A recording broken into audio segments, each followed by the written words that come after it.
Well, good evening and welcome to a very special edition of Moen After Dark. I'm joined here with my co-host Immaculate and Nate Palmer Brown is the guy on the bottom there. We're going to talk a little bit about Kalen DeBoer heading to Alabama.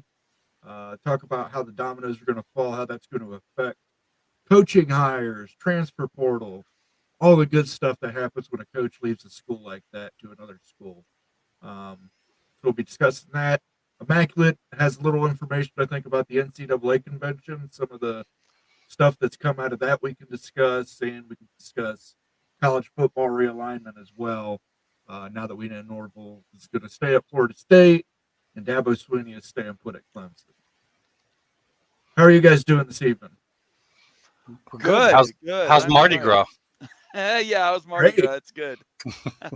I got me a little shot glass here on the end of a bead if anybody wants to give it 5 subs. I say you're all loaded up on beads and ready for tonight. That's for sure.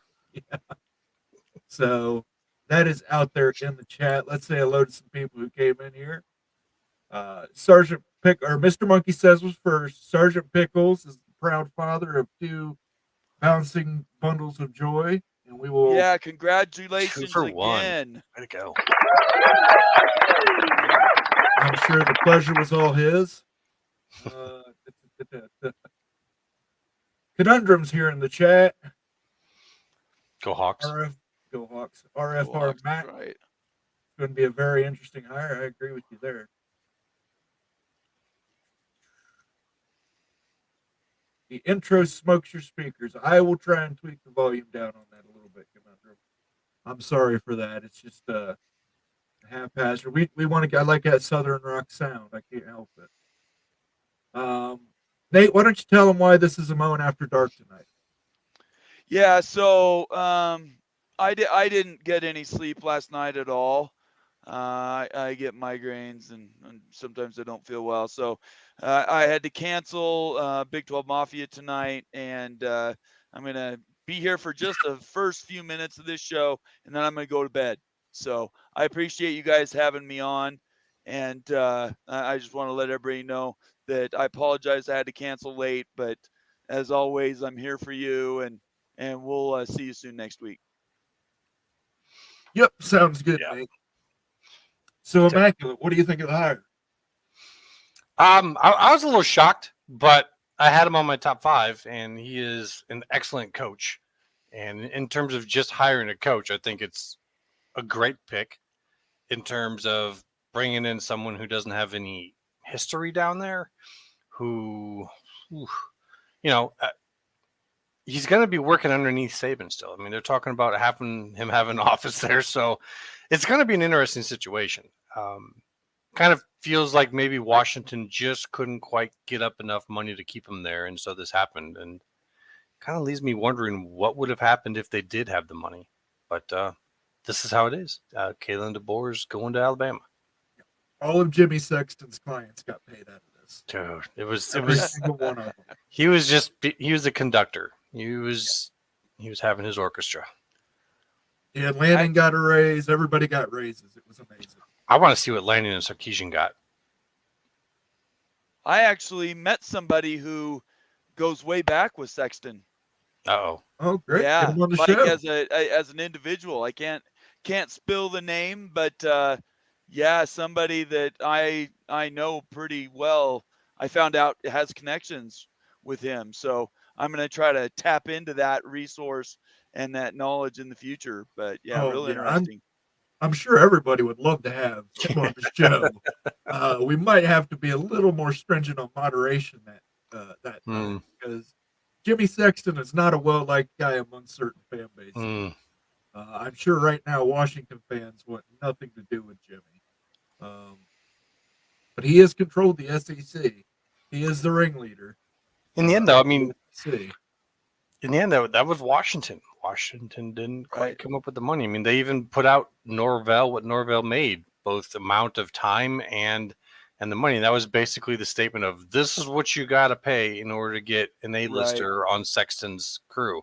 And they didn't have the money, and they didn't tell us what they offered in terms of time. So I'm guessing that they couldn't do, 6, 7, 8 years either. Because I think that's important, getting past all the chaos that's coming. I would just put out there that yes, the money is important, but we can't say it was just the money. Kalen could have left for Alabama. Alabama's a premier job. No offense to Washington, but Alabama's probably a top 3 job. A lot of coaches consider Your mic's starting to fade out. Yeah, we're losing you, Moen. quote unquote dream job. Better. Hear me better? Yeah. So we can't say for certain that Kalen's simply leaving because of money. Well, and No. who wants to take a job where you have somebody looking over your shoulder like daily? I Well- know I couldn't work under those conditions. I don't know why anybody would want to work in a position where you're underneath Saban. Sure, but you're That's coaching. You're the crazy. head coach of Alabama. I get that's it. I get it. How I often do don't- those I jobs couldn't do come it. along? Yeah. I mean, it's an opportunity that's kind of Right. got a lead plate attached to it, but Yeah, it's true. That's true. Good way to Definitely put it. shows he's not short on confidence to I mean, that's a very quick trip to land in a place like Alabama. Yes. He was at Fresno State, what, 2 years ago? 3 years ago? It wasn't that long ago. Does it remind anybody of a guy named Mike Price? Guys Heard the that name. go, Mike Price was at Washington State, got hired to Alabama in the offseason, was hired in February and fired in August. So I wouldn't say there's a huge, great track record for Pacific Northwest coaches to go That's true, but to Alabama. there's been a track record of guys who've been successful in Division III and Division II. Oh, coming sure. up, And I'm not. Yeah. I didn't jot the number down. I really wish I should have. But Kalen DeBoer's record as a head coach across the board is really, really impressive. It's like He's- 112 and 13 or something like that. Yeah, It's crazy. Yeah, he's got like a 90% winning percentage. So he's a real legitimate guy. So, and he did legitimate things at Washington. If he doesn't have Grubb with him, I want to see where he lands on as far as offensive goes. Where do I you guys think that is going to end up with the assistant coaches? I think he needs to get some Southern guys. I don't think you double down with the Northern Midwest coaching angle there by bringing in Grubb too. It is a good point you bring up. I think he's got to bring in some guys down there. He's going to have to lean on Saban to help bring in some guys. Like, is this even going to really be his team? I mean, it's going to be his team, but you know what I mean? Like, it's not going to really fully be his pieced together team because he's going to need some Southern boys to help him out, and they're not really going to be his. They're probably going to be Saban's. Right, but also he's got to plan around the talent he has in Alabama. Right. He does not have the talent to run the offense here in Washington. No. Unless they pick up somebody in the portal who's a pure pocket passer, he can't run that same offense. He's got to adjust to the guys around him. So. And they already lost. I think their number one receiver has already just entered the portal. What's his name? Bond, or did I get that right? I think you're right. I think it's Yeah. Bond. And Caleb Downs posted a highlight video today, and people are unsure if that was a goodbye or that was an I'm staying. I'm hoping it was a goodbye. And he can come to Columbus to help us on defense. But let's get to some questions from the audience here. RFR Mac, haven't seen you around here in a while. This is going to be a very interesting hire. I don't disagree with that. In one way or another. It might go really well, or he might be the sacrifice so the next guy coming in doesn't have to live up to Saban. Sergeant Pickles, fish to Florida seems like a no-brainer. I just want a guy with some head coach experience in either West Coast or Midwest recruiting connections. Yeah, I don't know about Fish yet. We'll have to see what happens at Michigan. And we'll talk a little bit about that later, the dominoes, how they're going to fall, because now that DeBoer is out at Washington, Saban's out at Alabama, where does that leave coaching hires, kids in the transfer portal? What domino falls next? If Harbaugh leaves Michigan, we start this process all over again. I think Jed Fish. Chip Kelly would be funny. Yeah, little I think troll on Oregon. that's true. That's true. Yeah, Jed Fish, I think, would be a great hire at at UW. He's I a agree. I just don't West know that Coast he's going to guy. take it. Right. And I know there's other opportunities out there. He's got something that built up at Arizona. He could do something big to build his name and his brand next year. Whereas at Washington, he's got to rebuild. But is Arizona a place you want to build a brand? I think I'd rather be at UW. In the first year in the Big 12, and you got a team that could win it all, and then next year maybe go to Florida. I would actually think, I mean, he's set up right now to impress, and then maybe get his dream job next year. But you'd be turning down a lot of money. Maybe. Yeah. Could get even more at Florida because they're going to be desperate if they have another bad year. Yeah. Well, Florida's next coach is going to be Dion. So. Florida? Uh-huh. Okay. Yeah. All right. Conundrum thinks I'm looking Irish tonight. I'm drinking Irish tonight. Moen Grass, there it is. Figured it out. Nice.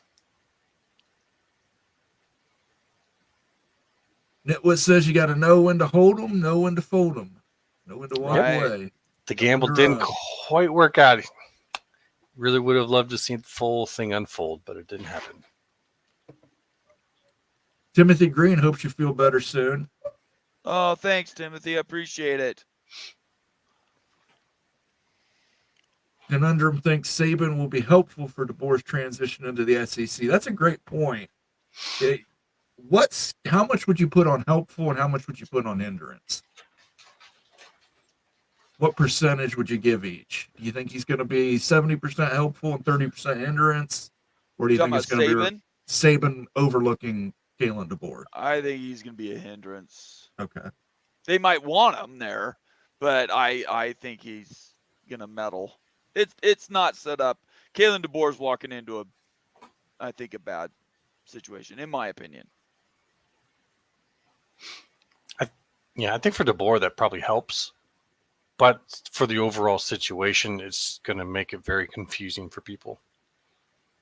So overall, probably a negative. But at first, it'll make it less obvious because Saban's going to be helping them get recruiting, get coaches. So everything is going to seem like it's going well. Sergeant Pickles, I know the reported amount from UW was $9 million. I don't think it was about the money. I don't either. I think they could have hit 10 and he still would have left. That's why I want to know like the term that they offered. If it was only like for 4 years, whereas now I want to see what the term is at Alabama. If that's like 6, or 7, even if it fails, now you're sitting on still a pretty good pile of cash. So guaranteed money. Yep. Antoine, I think Kalen will have better opportunities to win championships in the SEC. They'll be able to get better OL and DL guys. Well, I mean, their O-line did win the best O-line award this year. So he has DL, some O-line guys. Defensive line guys. Sure, but, they just looked bad against Michigan because Michigan had the best defensive line in college football. I think they were all fifth-year seniors, and they were on steroids too, as far as I think. They were a handful. They were disruptive. Sergeant Pickles, Saban retiring is a butterfly effect we will feel for years. I don't doubt that. I mean, the whole carousel is still going. So who knows where that goes? I mean, they got to bring in secondary coaches. And it's going to be a lot. Can also confirm several UW players skipped the meeting and the rest were pissed. Well, I don't blame them. Yeah. When you hear that, he could have got $9 million, which is over double what he had. Going in, you got the new conference you're joining, and you're going to leave all those guys to go into this whole situation with, not be there. And who knows what he said about that, about the whole situation, about leading them into the new conference, and then he's taken off for maybe another $1 million or $2 million. Everybody knows, though, coaching is a transient business. So people to be upset about It's their kids. coach leaving, I understand they could be disappointed, but you can't reasonably ask a middle-aged guy in his 40s or 50s to turn down life-changing money and life-changing opportunity. It's not reasonable. Just like you wouldn't question the players changing and moving on for NIL and maybe a chance to start at a better university. Just depends on what I he's still told them, think there though. should Like be. like what things he told them, what promises he made, Well, yeah, I mean, we and obviously while it don't know was that. like life changing money, but so was what Washington was offering. It wasn't like they were way below. They were. Yeah, I don't know what that number is, so I can't speak to that. I'm just saying. Well, I mean, supposedly it was 9 million at Washington, and I think it's probably going to be somewhere 10 to 12 at Alabama. Yeah. So Timothy Green, 32 watching and only 13 likes. Hit that like button. Yes, please, if you're watching. We've got 53 people watching on the stream. Go ahead and smash that like button. It doesn't cost you anything. Helps us tremendously when you do that within the YouTube algorithm. Gets more people here to look at the funny costumes and hear the spirited college football debate that we have here every week, multiple times a week. We've built a great community here, and we'd appreciate if everybody hit that like button. If you're not yet subscribed, go ahead and subscribe and turn on your notifications. We promise we won't spam you to death like the other YouTube channels do. Absolutely right. Conundrum brings up Michigan has an opening. Well, that's true. They don't have an opening yet, but the betting dollars are on Harbaugh taking an NFL gig. Hayden's dad wants to congratulate Mike Norvell on his new contract. Can we see more Bama portal guys in Tallahassee? probably gonna. Probably going to, but you're not getting Caleb Downs. That's a Ohio State commit. So just don't worry about him. And joining us now is the Wild Ute. There he Woo is. woo. Whoop, What's whoop. up, guys? Hey, Not Hey. much. Just talking about Kalen DeBoer. What'd you think of the hire? I think it is absolutely horrible hire. Yeah, I bet. It is an absolute dreadful hire, guys. This makes zero sense at all for the ties and the recruiting, right? Mhm. Like, I mean, the South's a different world and everything. DeBoer is a West Coast guy, mostly Midwest. I don't know how this works. Like, I know the guy's been successful everywhere he's gone, but this is Alabama. This is the Crimson Tide. This is one of the best jobs in the country. I just don't see it working very well. I see this being probably a 3 to 5 year stint, and they're going to be moving on to somebody probably with more SEC recruiting experience. But when I saw that, I'm like, this just doesn't make sense. Some things make sense, some things don't. And in hiring DeBoer, it doesn't. I mean, if you would have hired Sark, if you would have been interested, that would have made a lot of sense. Lane Kiffin made a ton of sense, I agree. the most sense.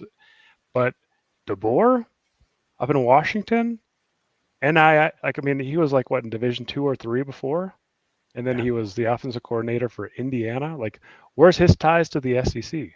Like, what kind of staff is he going to bring on that is so connected in the SEC? Like, So how's that going to work well? I have a repost to that.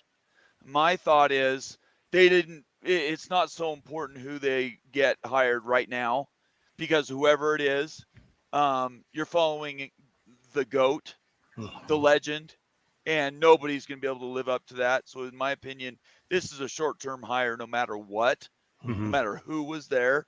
And it's the next coach, the Sarkisian, the Lane Kiffin. That's the position that'll be there forever. I think DeBoer is a stopgap. That's my opinion. It sure seems like it. I mean, they paid him a lot of money to be a stopgap, Yeah, that's the way right? it goes. But like, Yeah, really, true. I mean, Dabo made no sense. Dabo made sense 5 years ago. He would have been a slam dunk. I don't think Dabo made any sense either. Yeah, like I mean, years ago before NIL really came up, he made a ton of sense, but not Yeah. now. So really, you needed a younger guy, like in Sark, maybe. I mean, really, I think Lane Kiffin was like the guy to go Right. after. If you would have given Lane Kiffin Alabama, that's like giving a stock car driver an F1 car and saying go race. I think he just would have blown that entire conference away. Look at what he does with Ole Miss. Man, you give that man Alabama, he's probably winning a title in 3 years. So when I first started watching college football a lot, Alabama was really bad. It was after Yes. their early 90s championship, and they went through a lull period for like almost 15 to 20 years, and they were nothing in college football. So when I was a kid watching college football, Alabama was just nothing. For the longest time, Ohio State was it, Right. but Alabama was nowhere. Nebraska was an elite program, and you just kind of wonder, where is Alabama going to go from here? Like, this was going to happen regardless. There's nothing you could do about that. But I wouldn't be surprised if Alabama took multiple steps back, just because you lose a legend and you just have to Man. reinvent yourself. I don't think DeBoer is the answer there, based on the recruiting aspect. And you have to recruit like an animal in the SEC if you want to win. And I mean, if you look at the talent composite, Nick Saban had the most talented roster in the country for multiple years, better than Georgia. Right now, Alabama has the most talented roster. DeBoer's not going to be able to keep that up. I don't think so. And like, you're not going to win in the SEC, especially with Texas and Oklahoma coming in. Alabama's taking a step back. We got a $2 super chat here from Cleveland Rocks. Bomber, nice hearing you today with Jason. Go Browns. I will begrudgingly go Browns. It Moen, was that's nice quite the being on costume. Jason's show. It was a lot of fun. Jason Watkins is a great friend, and yeah, if you guys don't know him or his show, please check him out. Jason Watkins, Hall of Fame college football, great guy. So what's your guys' thoughts on where Bama goes from here? Like, so DeBoer's in right now. What kind of staff are we looking at? And where Well, did they go? What's the trajectory for this program? hold on to that because we've got a question about that. But first, what's the over/under on Georgia and Alabama titles in the next 10 years? Mr. Monkey wants to know what we all think. Georgia, yes. I'll go last. You want to go right now? No, I said I'll go last. I'll Okay. go whenever you guys are done. Georgia is probably looking up even. I mean, they already were, but even more so now. I'm thinking that Georgia and Texas are probably going to be the powers of the SEC going forward. Alabama is going to be in that next tier down. I think they'll still be good. I mean, Saban's probably going to have to be a little more active than he maybe wanted to be. But DeBoer is still a good coach. It's just a matter of what tier of players is he going to have there. So I would put him down in the next tier down. So I'd say Georgia and Texas are going to run it for a while. Immaculate, you and I are on the same freaking page here. Georgia, if I had to put an over/under on titles, I would say 3. I'll tag it as 3 over the 10-year period, which is pretty high, right? I mean, Georgia is going to be the favorite. Smart's going nowhere. Yeah, Smart's going nowhere. That program is so dang strong. They're going to get even stronger now that Bama's taken a step back. Alabama, I'm saying the over/under is 1, and I would take the under. I don't think Alabama wins a title in the next decade. Yeah. Georgia is Alabama now. Yes. And yes, Texas might be too. We'll see what Sark does, but he might have that Western, form the Alabama of the West, and just lock down Texas. And he could build a championship team just out of Texas. And I think that Ole Miss, Mississippi, is like a sleeping giant too with what Lane Kiffin's done there. I mean, they are recruiting strong. They're going to be very good this year. I know they lost Judkins to Ohio State, but I really think that program's on the rise as well. And I would put them at 1 title too, over/under in the next decade with Bama. Do they play Bama this coming season? I don't know. Oh God, I gotta find out. So what was the question? I'll answer it. What's the over/under combined titles for Georgia and Alabama in the next 10 years? I think Georgia, boy, it's hard not to say 3. I agree with that. I don't think Alabama gets one.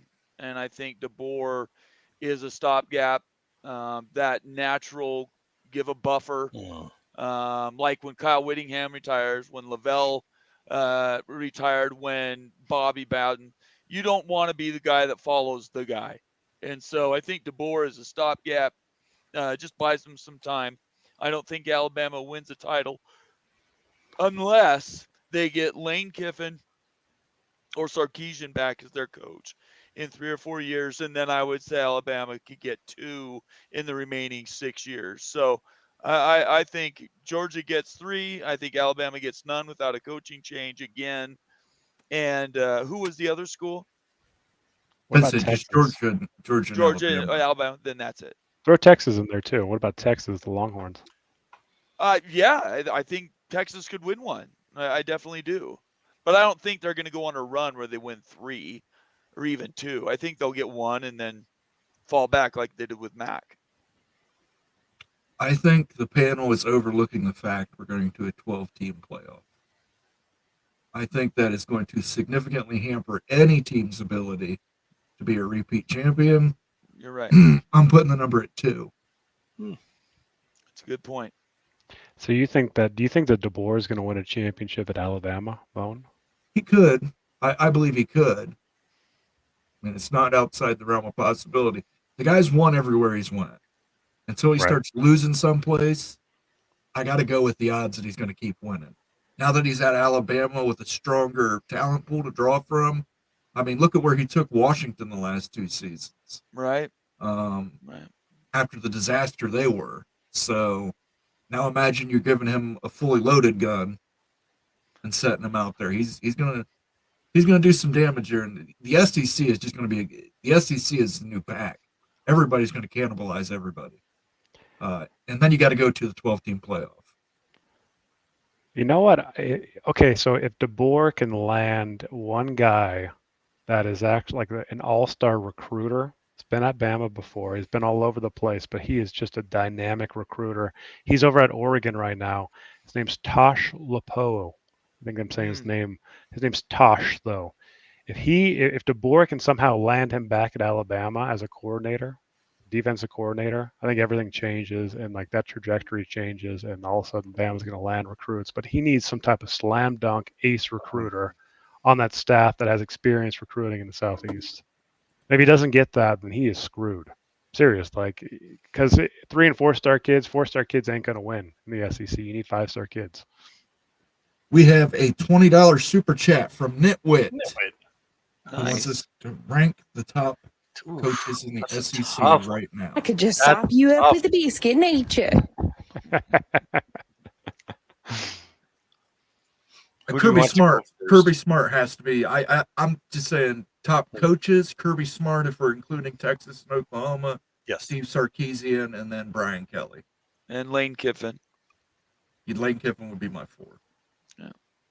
Yeah. I think that that Smart is certainly number 1. I think that I think that you have to throw Kiffin, probably in that 2 spot. You guys, I like Hugh Freeze. I like Josh Heupel too. I think that's a good one. Drinkowitz from Mizzou. I think that you'd have to throw up there too, based on what he's been doing. And I mean Sark. I think Sark's kind of an average coach but he's got those Alabama ties and the recruiting pipeline and everything. He can make that program good still. But I wouldn't say that Sark's one of the best coaches, pure coaches in the SEC. I think Kirby is the slam dunk though, and Billy Napier has to be one of the worst. I don't think Billy Napier's horrid. Nobody's going to argue with you on that one. Only one that might beat that is Vanderbilt's, and I don't even know who that is. But it doesn't matter. He's at Vanderbilt. Exactly. Napier's at Florida. But I agree. I mean, I think Kirby's easy number 1. I'm actually putting Sark number 2. I do think he is a very good offensive coach. I think that Texas probably will more often than not beat Ole Miss when they're playing. But I think just in pure coaching, you got to put Kiffin at number 3. And in my opinion, he's by far the leader for that Alabama position whenever they decide to move on. He won't have to live up to Saban. They're going to want someone who knows to come in and save him. If it goes bad, if it goes good for DeBoer, then all this means nothing. Mm-hmm. But so I would say Kirby, then Sark, then Kiffin, and from there, I don't know. I might actually go Heupel. I just think he tends to have a talent deficiency, but he gets a lot out of those kids. You know who we haven't talked about yet that I really don't like? I mean, seemingly as a person, because he looks like the biggest jerk in the world, but he's a really good recruiter and a decent coach, is Brian Kelly. I mean, Yeah, Brian we talked Kelly's, about. I've got him number 3. you've got a number. The guy is just the biggest jerk face. I do not like Brian Kelly. Dude, what is it with that guy? I don't know know. what. Something LSU's defense just has fallen apart. I mean, Yeah, I don't think I don't he's a very know. good coach. I think he got himself lightning in a bottle with the quarterback, and that's kind of saved him. But now that he's gone, I think Brian Kelly's on limited time.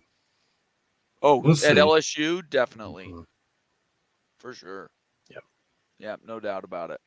Thank you again for the super chat, Nitwit. That was very generous. I'll play this soundbite one more time for you. I could just sop you up with a biscuit and eat you. Hey, Moen, can I make an announcement really quick? Sure, go ahead.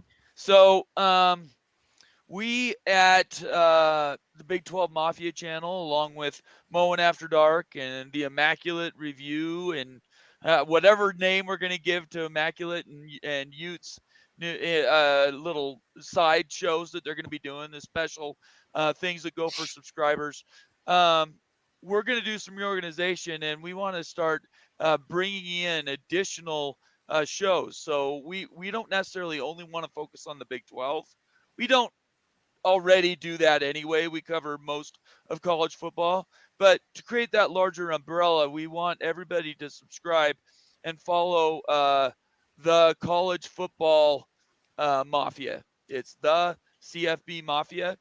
Look it up on both YouTube and on Twitter, and follow. And we need to start having you follow both. Actually, all of our shows, and we need you guys to subscribe to those. So the College Football Mafia is going to be our new umbrella, and all of our shows are going to run underneath it. So I want to make sure that everybody knows nothing's changing from a show perspective. We just want to broaden our reach, and we have a lot more stuff that we can be bringing out to you as the viewers. So I want to encourage everybody to do that, and I'm looking forward to where we're going this year. 2024 is looking amazing already, and we're only the second week in January. I cannot believe that Nick Saban's actually gone from the game, guys. Really, let that sink in. Nick Saban is no longer associated as a head coach in college football. That's nuts. It's even worse. Is you're probably going to see him on College Game Day every morning Isn't he before 70, football. 70 though? 72, I believe. Yeah, but so he's plenty old. He's going to replace that coach position on the show. Right. Probably do that for another 5 to 10 years. So that's, to me, is going to be the weird part, where it's no Saban in Alabama. We're going to see Saban every morning if you watch that show. Yeah, You know who would have been a great Bama hire? Urban Meyer. I was thinking about him when the post first came open. His health has got to be a long-standing issue, though. For sure, yeah. But if we were going to tag that same question, how many championships would Urban Meyer win at Alabama over the next decade? I'll put that at 3 or 4. That guy wins, man. Yeah. He is a crazy good recruiter. He's a psycho, as we all know. Yep, I would agree with Swamp that. Kings. But that would have been a crazy good hire for Bama. Yeah, he definitely has some star talent. Like if he was to go around and do recruiting in the South, those kids actually would know him. So genuinely nice guy. I've met him. He's a genuinely nice guy. At least to me. Really? Yeah, at least to me. I wasn't playing football for him, so I didn't get yelled at or get kicked. So when he was a younger guy, he started the pep rally the day before the game, the night before the game at Utah, when he was here for a couple of years. Urban Meyer did. No one else had done that beforehand. He'd get all the student body out there and go basically make it a big party the night before the game. Never seen a coach do that before, but that was Urban Meyer. He would go out there and he'd be like the celebrity of it all, revving up everybody up like a Texas A&M pep rally. That was nuts. do you guys think this is going back to the hires that we were just going to discuss about the new? Do you think he's going to keep Tommy Rees as his coordinator? No. At Alabama? Well, look, is DeBoer a defensive coach or an offensive coach by trade?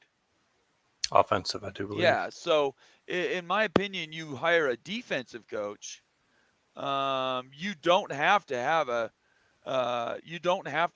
offensive coordinator. Now, if you want to stay balanced and he wants to be more of the CEO coach, then absolutely you keep him there because it's continuity. But there's certainly no requirement that he changes them out. What do you think about this, Immaculate? I think he's going to have to come in and read the room, see if the players are loyal to him. If they are, maybe you do. If there isn't any particular loyalty to him, I'd start over. I'd bring in your own person who's going to be loyal to you. That's how I'd go. Plus, like you're saying, he needs to focus on that defensive one first. So maybe he does, just so he doesn't have to think about it too much. But I mean, Tommy's pretty new there too, and coming from the north, I don't know if that's a big help to you, when it comes to recruiting. So I would tend to think that he's not going to keep him. I don't think there's any way that he can keep Tommy Rees. Tommy Rees has been there for 1 year. He's got limited SEC ties. He's a Notre Dame guy. He's not that good of a coordinator. He really isn't. I mean, I mean, he got a lot of heat and stuff. This year, at least Bama made the playoff, but he's not like an exceptional talent or anything. I don't think that he's got a lot of SEC recruiting ties, so I think that he's very replaceable and needs to be replaced with somebody that knows the Southeast recruiting grounds. As far as a defense coordinator, what about Ed Orgeron? Would he even consider doing that? I mean, that's the kind of move you need to make, guys. That would be has baggage, though, right? Almost a little sacrilegious. I mean, he, LSU, Ole Miss. Yeah. I don't know. Maybe he's almost been around a little too much. But you're right. He does know the Southeast corridor. I mean, if you need somebody who knows the Southeast corridor, yeah, pretty much who better than Orgeron. Man, he would just kill it. You can go get Houston Nutt. I mean, if you guys. That's just wrong. That's just wrong. Is he still coaching? Wildcat every play. I have no idea. I don't know if Houston Nutt is still coaching or not. Yeah, he must maybe in the XFL or UFL or something. All right, guys, I'm gonna take off. You guys are awesome, but I need to get some sleep. Yeah. And everybody have a great weekend. And follow us all on Twitter. Make sure you do that. Follow the new channel, The College Football Mafia. And we'll catch you guys next week. If news breaks at any moment, a show could pop up from one of us. Just turn on the notifications. That's right. Turn on those notifications. Everybody have a great night, and we'll talk to you soon. Peace. Bye, Bomber. See ya. Yeah, I don't know if how that's going to work, but T-Mac wants to let us know Saban's office is going to be at the stadium, not at the athletic offices. Saban will help if asked, but he understands he can't interfere. Well, sure. Yeah, Saban's reign's over, guys. I mean, Saban, if he's a consultant or something, he's not recruiting anymore. Like he's not going to be the face of the program. So the man has a statue on campus. He does, but if you're a recruit and stuff, do you really care if you're meeting Nick Saban? Is that going to flip you to commit if you go meet the consultant Nick Saban? I don't think so, because he's not going to be your coach. It's going to be DeBoer, Kalen DeBoer. I don't know. Maybe. I mean, maybe some of them, less of them will care. Maybe some of them, when you're down there, Saban's almost like a demigod. Maybe to those guys and the people growing up in that, within the culture and, the cult part of the culture, they might want to go in there and meet him. I don't know. But I think you might see Saban around a little bit more than what is being advertised right now. So, guys, DeBoer's been at Washington for 2 years, okay? 2 years. He took over Jimmy Lake's roster at Washington. And I'm not sure if Jimmy Lake or DeBoer brought in Penix. Let me ask you a really good question here, okay? DeBoer brought him along because he was his OC at Indiana. At Indiana. Yep. Okay. Did Michael Penix make DeBoer? And that's my question. No, DeBoer made Michael Penix. Mm, mm, Like, because I think DeBoer's success is all centered around Michael Penix. At Indiana, Michael Penix was dual threat. He was a stud, starter as a freshman. Then he changed his game, went to Washington. I'm curious, like, is DeBoer really this all-star coach that we think he might be, or did Michael Penix make him? we're going to find out real quick because they do not have a quarterback. Yeah, like, I mean, seriously, when Michael Penix would have left, I would have been very curious in how Washington would have done. Yeah, like I said, there's for multiple reasons. I am shocked by this move. I honestly thought that like they were just playing the whole game, and that Washington was supposed to have the pay. He'd take it, and then they'd move on with either Dabble or most likely Kiffin. And for this one to go through, it's just like, really? Like, it's almost, it kind of seems short sighted. I don't know. I mean, yeah, he's a great coach, but damn, like there's a lot more to it than that. I mean, Dan Lanning was a great prospect. You couldn't get him. I would have thrown the bag. I would have done whatever it took to get Dan Lanning. That makes so much sense. He knows Alabama culture. He knows Georgia culture. He knows recruiting down there. He's a stud, energy. He's such a perfect fit. You know, someone like him or like someone else we're talking about. But DeBoer, I don't know. We might be wrong about this, but I have a hunch that we're right. I think for some guys, it's not just about money. For Dan Lanning, I think that was the case too. His family settled in Oregon. He just brought in so many guys from the transfer portal. For him to basically tell them, you know, after he brought them in from the transfer portal, by the way, I'm going to fuck off to Alabama. I think he has enough integrity. He wouldn't do something like that. It sure seems like it. The same's true about Mike Norwell. I think he's probably the same way. I would like to know what Lanning got. Like, we got to know Norvell's pay. That was obviously useful at the time to make some type of a statement. I would like to know what Lanning and Sarkisian got, but we'll find out here eventually. They're both public schools. What makes Sarkisian such a special coach? Offense. He's good. I don't know. I mean, I think Sarkisian's a very overrated coach personally. I think he's got charisma too.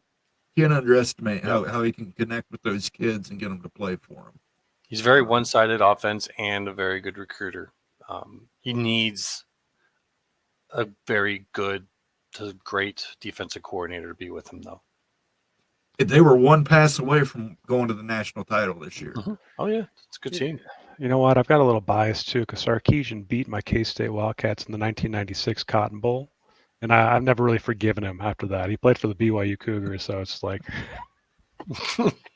there's a little bit of venom historically with Mr. Sark. Well, that's a good reason. Antoine Codes wants to know, does Big 12 school win a title in the next 10 years? What do you think about that, Immaculate?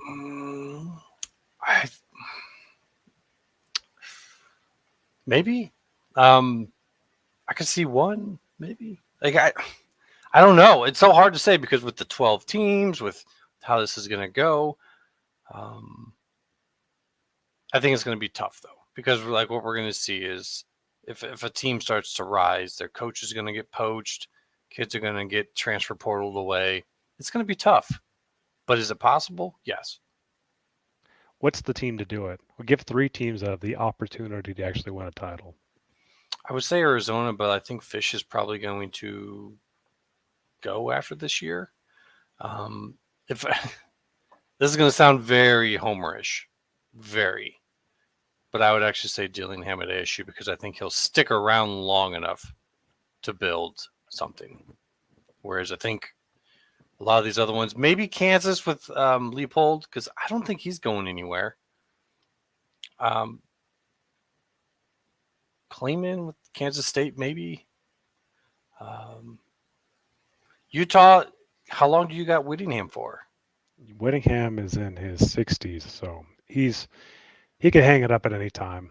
I mean, like he loves to ski. He's got a bunch of grandkids and stuff, so he loves coaching still, but like he's not married to it. I might still have to put Utah as number 1, just because they've shown the ability to win with lower stars, I guess we'll say. You know, they kind of do it. It's not the same as Iowa, but similar. Like you build up players. So if there's anyone, like that's what you're going to have to do in the Big 12. You're going to have to take players that maybe weren't quite as much seen out of them as other teams and build them into a team that can challenge. And the one team in that conference that has done that in the past, that would be Utah. So maybe them. I think the Utes, I'm serious about this, guys. I think the Utes are going to win the Big 12 this year and going to make a run at the playoffs with Rising. They got Brant Keithy back, who's going to be, you know, a possible, you know, All-American tight end. And so they're reloading. This year is going to be a special year for the Utes. But I don't think the Utes win the championship, though. I think they make the playoffs. They might win a game in the playoffs, and that'd be a big accomplishment for the program if you get a home game and win a game. But the one school that has the potential to build enough talent to go through a playoff run and win like 4 playoff games, like we're kind of talking about, versus the big boys, the only school that has the ability to do that is UCF. UCF, right down there in Orlando, they've got the pipeline to do it. If they can hit the Florida recruiting hardest, they have the highest potential, and they're already recruiting at a high level. I think they're like second or third in the Big 12 this year in recruiting. They've landed a bunch of blue chip kids this year. So if they get hot, they're a program that actually can make a run in the future over the next decade and have enough talent to win like 3 or 4 games if they get hot. That's how I see it. I still think TCU has to get thrown in that too. Why is everybody forgetting Colorado? Because he doesn't seem to really want to recruit. He wants to just transfer portal the shit out of it, and I need to see him actually be able to pull, you know, a good number of recruits. I think he has the potential, but the recruiting side just, I don't know. It was a little bit disappointing. Yeah, I think of all the teams in the Big 12, Colorado obviously has the best shot of success just based on the NFL talent that's around there. I think the recruiting will pick up. I wouldn't sleep on Colorado. Shedeur Sanders, I don't think they'll win it with Shedeur as a quarterback. But, you know, within that 10-year cycle, I think if Deion sticks around, they probably will make a deep run at the playoffs. I have a hard time seeing Deion stick around for, you know, even 3 more years. I mean, that's big, though. If he can stick around for a decade, yeah, he can build a juggernaut there. But Deion just doesn't seem to develop players. You better come in. You better be transfer portable, ready to go, because he is not going to develop you into the player that you could be. That's the problem with Deion. Like he's flash. He can make you flash if you're that flash already, but he's not going to develop you into the flash. Need to see something from his coaching staff too. He's for 1 year to have as much flip over and turnover and having to give this person, you know, power over the offense instead of that. I mean, it's just not a good look for your first year. Not, you know, to do that to your offensive coordinator in the first year when you don't even give him an offensive line, and then you're like, no, I'm giving it to this guy instead. Oof. I mean, if you're another coach looking to come in and be like, is he going to do that to me? We'll have to see. I still say that of the talent, if we're going purely on talent, I think Colorado is going to attract more of the top level talent. It has the potential. It has potential. Whether or not they realize that's my question, but I do not disagree with you at all in terms of the potential to be that. All right, Sergeant Pickles has an update for us. Apparently, only 25% of the team even came to the meeting. DeBoer was crying his eyes out. One player later tweeted, "Crocodile tears and nothing else." Oh, gee. There's no easy way to say that, you know. No easy way. It's just weird, you know. It's like, I don't know. I mean, I think it's just the opportunity. I think he wants to prove himself on that big course. But man, like $9 million going into the Big Ten, I don't know. It's just startling. It's going to take me a little while to understand that one. Anthony Manzano, mob, #mob. I keep on hearing, I'm not sure if I should trust this brother, that apparently the Big Ten and ACC, I think that's supposed to be SEC, don't want either Clemson or Miami. Is that total BS? It depends on how this legislation works out with North Carolina and North Carolina State. If they're able to uncouple, the Big's going to make a push towards North Carolina. Florida State, North Carolina, that's their ultimate win. Oh yeah. But I don't think that they would sneeze at taking Florida State, Miami, Florida State, Clemson, Florida State, Georgia Tech. I mean, if they can uncouple from NC State for sure, but how does North Carolina feel about Virginia? Like how tight is that? Would they be willing to leave Virginia behind? I mean, I think they'd be willing to leave North Carolina State behind if they were allowed to. But in terms of wanting to do so, I don't know if they want to leave Virginia behind. I don't know. Yeah, I think if they're willing to leave Duke behind, they're willing to leave Virginia behind. It's not like they're not going to have comparable universities within the Big Ten. You can have Michigan, Wisconsin, Washington, huge research universities that they could buddy up with. Like Duke is a basketball rival. Virginia is like a sibling institution. Like Yeah, that's like a sister institute. I see it differently. Like I think you're leaving behind Duke. That sucks. There's a lot of history there, but I mean it's a basketball rivalry. Whereas the whole Virginia thing, I mean, that's like some people said, it's the longest standing rivalry for what that's worth to people. But they are very much two kind of sibling universities. So I don't know. I tend to think that might be a problem if the Big Ten is not willing to go more than just two teams. I think every school is going to look at them for themselves, and they're not going to give a lick about, a sister school, a rival school. I mean, it is every man for himself and realignment, and it's all about the Benjamins, baby. It really is. It's all about the Benjamins. It's going to be more about the Benjamins when we get the new legislation that's going to make schools eligible to pay players direct. I mean, it is going to be more and more important, and it is a one-man jump show. If UNC can get it done and get decoupled from NC State, they're gone. That's going to happen. There's no way they're going to get locked down with NC State. Guys, there's no chance that Virginia Tech's going to get into the SEC or Big Ten. I'm telling you guys, there's no chance. I don't care what anyone says about coupling. That could be all the rumor. That could be all the smoke and stuff. That makes zero sense to bring Virginia Tech in. They do not have an accretive value at all. Not even close to even qualifying for the SEC or the Big Ten. They just don't. And so that's just not going to happen. Virginia Tech's going to be an ACC or Big 12 school. And so it's every school for themselves. That's how this game works. And Virginia is going to have to look at that by themselves. In North Carolina, it's going to be the picking order. UNC is going to have first dibs. Florida State will have second. And then we'll go on from there. You could be right, but can definitely tell you win through the pack breakup, brother. Yeah, seriously, oh yeah, we're going to be blood brothers in arms and everything. I know. It was like, oh, I got to go, guys. Yeah. There was so much talk, and then all of a sudden it all changed. Utah lived through that and everything, and at the end of the day, it was every man for themselves. And we aren't even talking about like the money, aspect. Now we're talking about with Utah jumping over to the Big 12 and everything. Yeah, that was an every man for themselves move. Utah did its own due diligence to jump over to the Big 12. It wasn't like they called up ASU and said, "Let's go together." Nope, it is an individual move, and UNC is the most attractive chip on the board by far. And then it goes to Florida State and falls on Florida State. And it's going to go in that order. But there's not going to be couples going. It's not going to be NC State. It's not going to be UNC going in a pair. It's not going to be Duke with anybody. It's not going to be Virginia Tech and Virginia. It just doesn't make financial sense. It makes zero financial sense to do that. It's not going to happen. If I could retort. Sure. We saw it with Arizona and Arizona State. But those were independent decisions.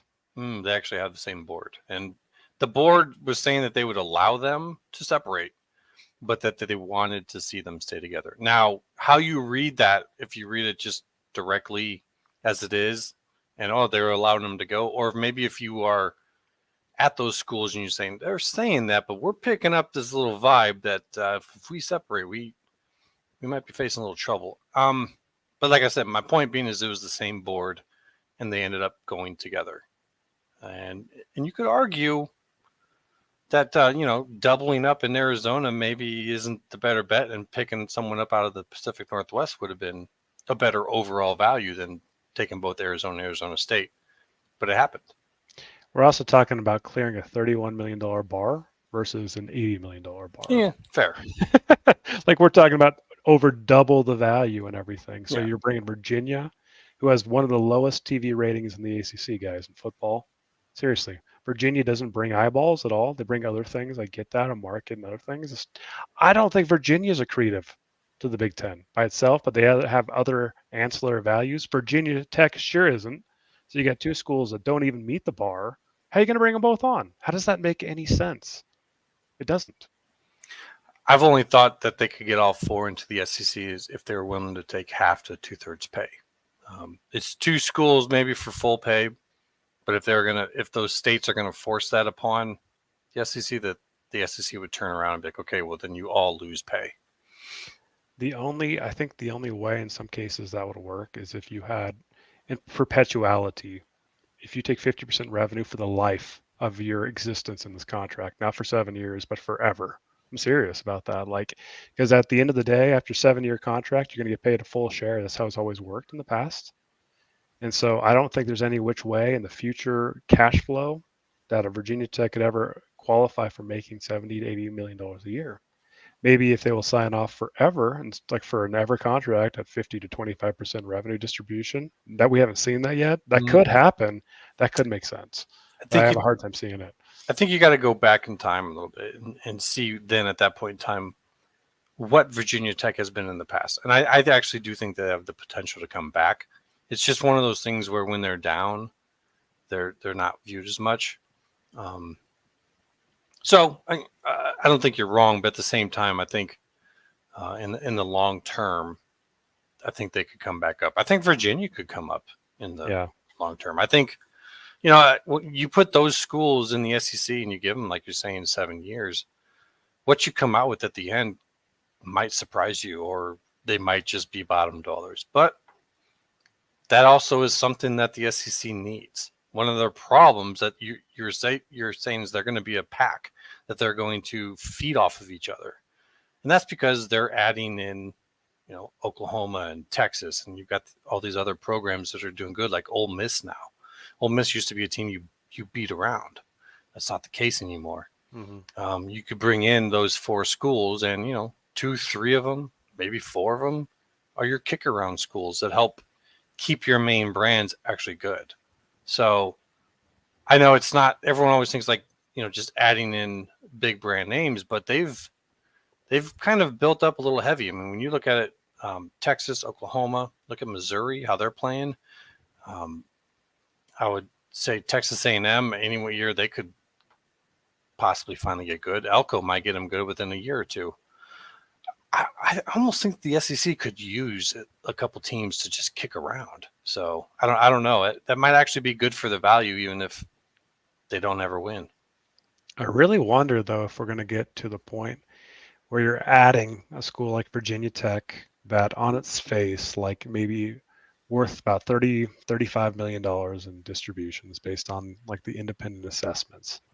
And then if the SEC really says, look, based on your value, you can join our conference, but forever you're going to be like getting a half revenue share or a portion of that. That doesn't seem that unreasonable, honestly, to think that could happen in the future. And then it's a win-win. Everyone else makes more money in the conference. You can kick them around and everything. They're making less than you. They can't compete at the same level. And they're, associated with your conference. I'm serious about that. Like that, we haven't gone there yet, but we might be going there one day. I mean, it's possible. I really don't know what to say about that in terms of how possible it is. But I mean, if that's what it takes to get the deal done, maybe. All right. Jeff Fuller's in chat, by the way. He likes the DeBoer hire. He likes it. Good. Anthony Mazzano, #mob, as a member. I want to remind you guys, we try to get to as many comments as we can. Listen, there are over 700 comments in chat right now. So we always defer to members. So I apologize if I'm not getting to your question or your comment, but I'm doing the best I can here with all these comments coming in. We will always defer to member comments first and foremost. So if you want to become a member, I can put tell Nightbot to settle down and put that in chat. He's been drinking tonight, Nightbot, so try not to be too hard on the guy. He's been arguing with the wife. So that's how you can join. You can also gift memberships if you are a member by selecting the cash icon below, and it'll walk you through gifting memberships. So Hey, Moen, I would love, since Jeff Fuller's in the chat, Jeff and I have had a lot of conversations about evaluations in schools in the past. He's really involved in that on his own, and I love to hear his thoughts too. If he's in the chat, is there any way we could invite him to the show? I want to hear his assessment on Virginia Tech specifically. Is that possible? yeah, hold on a second. As long as he followed me, I can message him. Virginia Tech, this discussion's fascinating because to me, Virginia Tech is a really solid brand, based on Michael Vick days and everything. And they still sell at the stadium. They've been there and everything. But when you're really looking at Virginia Tech in particular, you're looking at a school that's in Blacksburg, Virginia. Okay, so not a massive market. I mean, they're not AAU associated. This is the most surprising thing about Virginia Tech. To my understanding, they've never won a national championship in any sport. I think them and K-State are the only two schools in the A4 now that have never won actually a national championship, from my understanding. So Virginia Tech, is this school that I think that we see maybe as a bigger brand than they are. But I'm curious on others' thoughts on that too. That's kind of how I see it, at least. But based on the facts, I'm just not sure the facts would support Virginia Tech into a big conference. Maybe a Big 12 makes sense and stuff because of historical rivalries with, West Virginia and the closeness with Cincinnati and the travel distances to make a pod in that area. I think that does make sense. But for the Power 2, I'm not so sure. I think that whenever you have a team that's going to be on the run to win your conference or whatever it takes to make the network start to focus on them, if they happen to have Virginia Tech on the schedule as an away game, I think the networks are going to be very comfortable with setting up at Virginia Tech in that stadium and knowing it's going to be a great crowd, a great atmosphere. It's going to look good on TV. Sometimes that's all you need from a school. Come over there, just be competitive. We don't care if you actually win. Have a good stadium that's going to have a good show on TV. And yeah, we'll put you on once or twice a year. And they aren't going to upend your hierarchy. So I don't know. Not everyone's going to agree with that evaluation. That's just kind of the way I look at them. Jeff, how's it going? Doing good.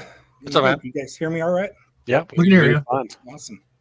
Hey, so Jeff, got a little split allegiances here. Got my Alabama on with the BYU, but you can only have one true love, as you know. But living here in Tuscaloosa and being married to a grad and being down with the program for parking fundraisers, and this is a big change here in Tuscaloosa.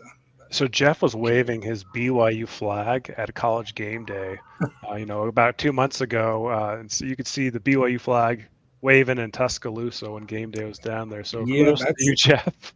Yep, that's actually the third or fourth time I've done it over the last 5 years. So just like to sort of inspired by Washington State in the past, and Clemson always flies a flag, and there's always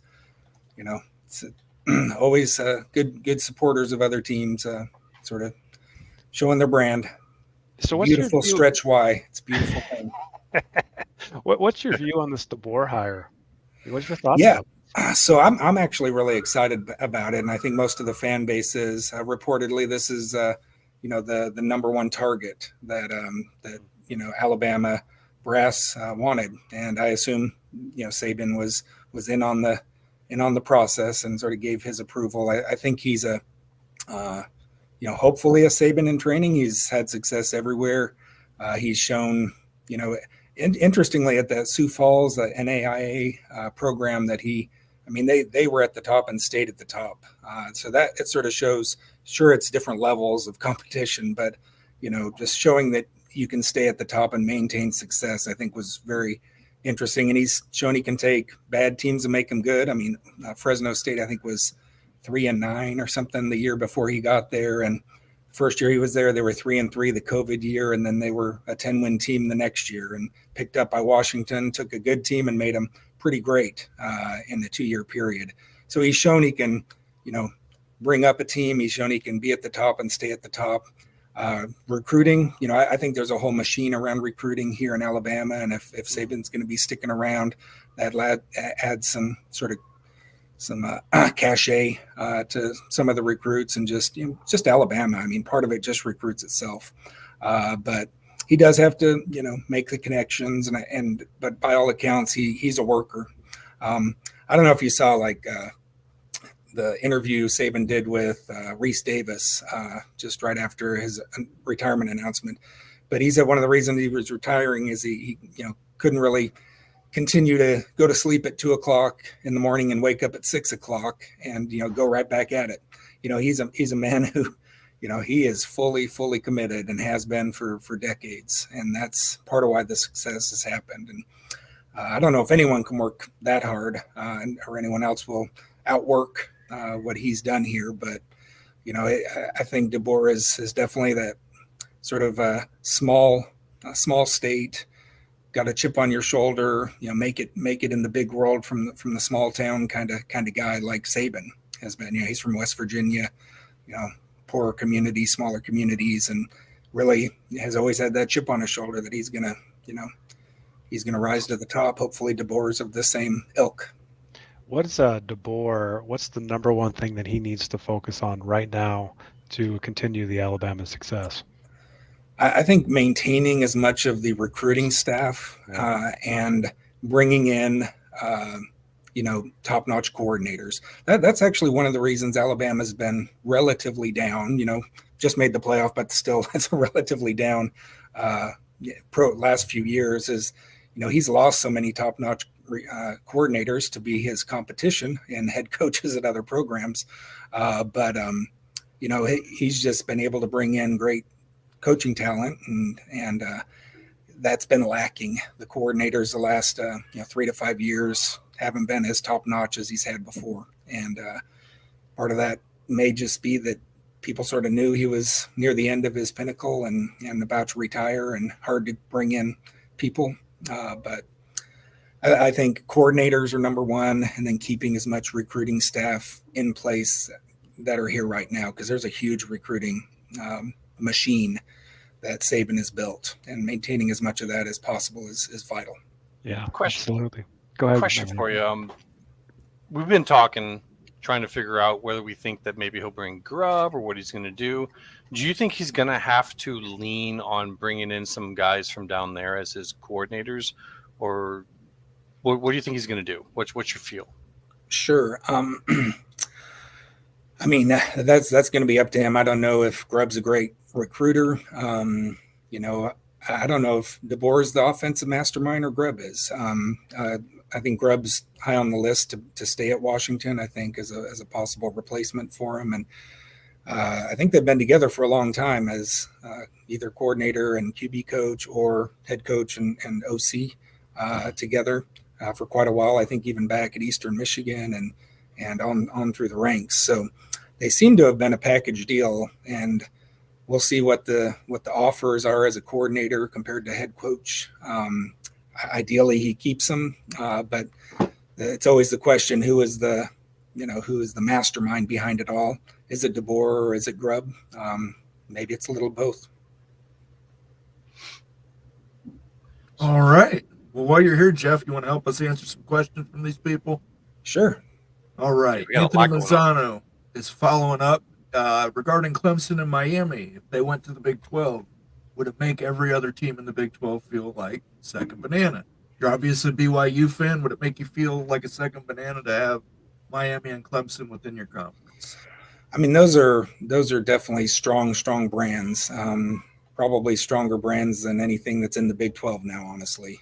Clemson recently with their national level success down a little. They're Miami. I think they get a lot of preseason hype every year. They're always in the rankings every year because they get recruits and have strong NIL, but where they just don't they don't bring it across the finish line year after year after year.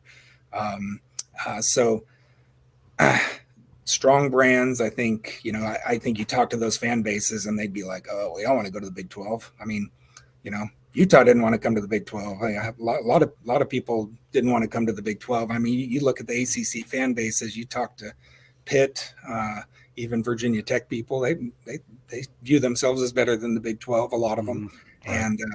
And, all fan bases, we all love our teams. We all overvalue our own teams and our own brands. I think that's one thing that's pretty universal, and it's part of being a fan. But Pitt, Virginia Tech, most of their fan bases, they don't want to come to the Big 12. Whether they would rather stay in a weekend ACC, I think that would be stupid. But I don't think they're getting Big 10 or SEC invites. Maybe Virginia Tech tags along with Virginia somehow. But yeah, we'll see. Speaking of Virginia Tech, Mr. The Wild Ute, you mentioned about their viewership. And this is something I look at viewership all the time. I'm Right. doing some spreadsheets now, looking at sort of your competition. The teams you play. How much does that affect your ratings compared to? Are you the strong brand? Or are you just playing a lot of strong brands? Is that bringing up your viewership? Because it's not just viewership is the most poorly quoted surrogate for brand strength in my mind, because it really, really does depend on the windows you get, the times, the channels, who you're playing, your lead-in programming. Are you a ranked team? Are you playing a ranked team? Are there national implications or conference champion implications? All those things play a huge role in viewership. Virginia Tech has been really down the last 3, 4, 5 years, and their viewership is pitiful. I think they're in the bottom 4 or 5 of all P5 programs this last year. And you look at their viewership, it's been dropping. And part of that is they all these conference networks, especially, they choose certain games that they're just going to take sometimes, the year in advance as they lead into the program. So the more you're on your conference network, you're just, unless you're Big 10 and you get to count that as viewership, which I think is sort of an interesting inequality in some of these viewership stats, because Big 10 Network over the last year and a half, 2 years has started reporting all these viewership numbers, but none of the other conference networks do. The more you're on your conference network, those are a 0 rating for you as far as viewership, according to Sports Media Watch and Nielsen. Mm-hmm. So until that changes, it's viewed as bad viewership. I wish I had access to the internal numbers of all those networks. I'm sure, when Vanderbilt's playing Tennessee on a SEC network, I'm sure that's getting more ratings than, Boise State versus Nevada on ESPN2 at 10 o'clock at night, So Virginia Tech, they're a strong fan base historically. They fill up that place. They're solid fans. They're just not getting the viewership now because they've been stuck on. I think 8 of their games this last year were on the ACC network. 8 of their 12 games, or it was either 6 or 8. It was a disproportionate number than what they've had in the past, and you're just not going to have a good viewership number if that's where you're put. Would you say there's any kind of correlation between a media company not wanting to put you on networks versus putting you on the ACC networks, not on ABC, but saying, hey, these guys aren't going to draw as well, so we're going to stick them on ACC network? Isn't that kind of telling in itself, though, about your brand? It is. I mean, you're saying that. Wasn't Utah on the Pac-12 network 5 or 6 times this year? Absolutely, and they got zero viewership ratings every single one of those games. Absolutely, on the Nielsen. And so that's the question: how much of it's chicken, how much of it's egg?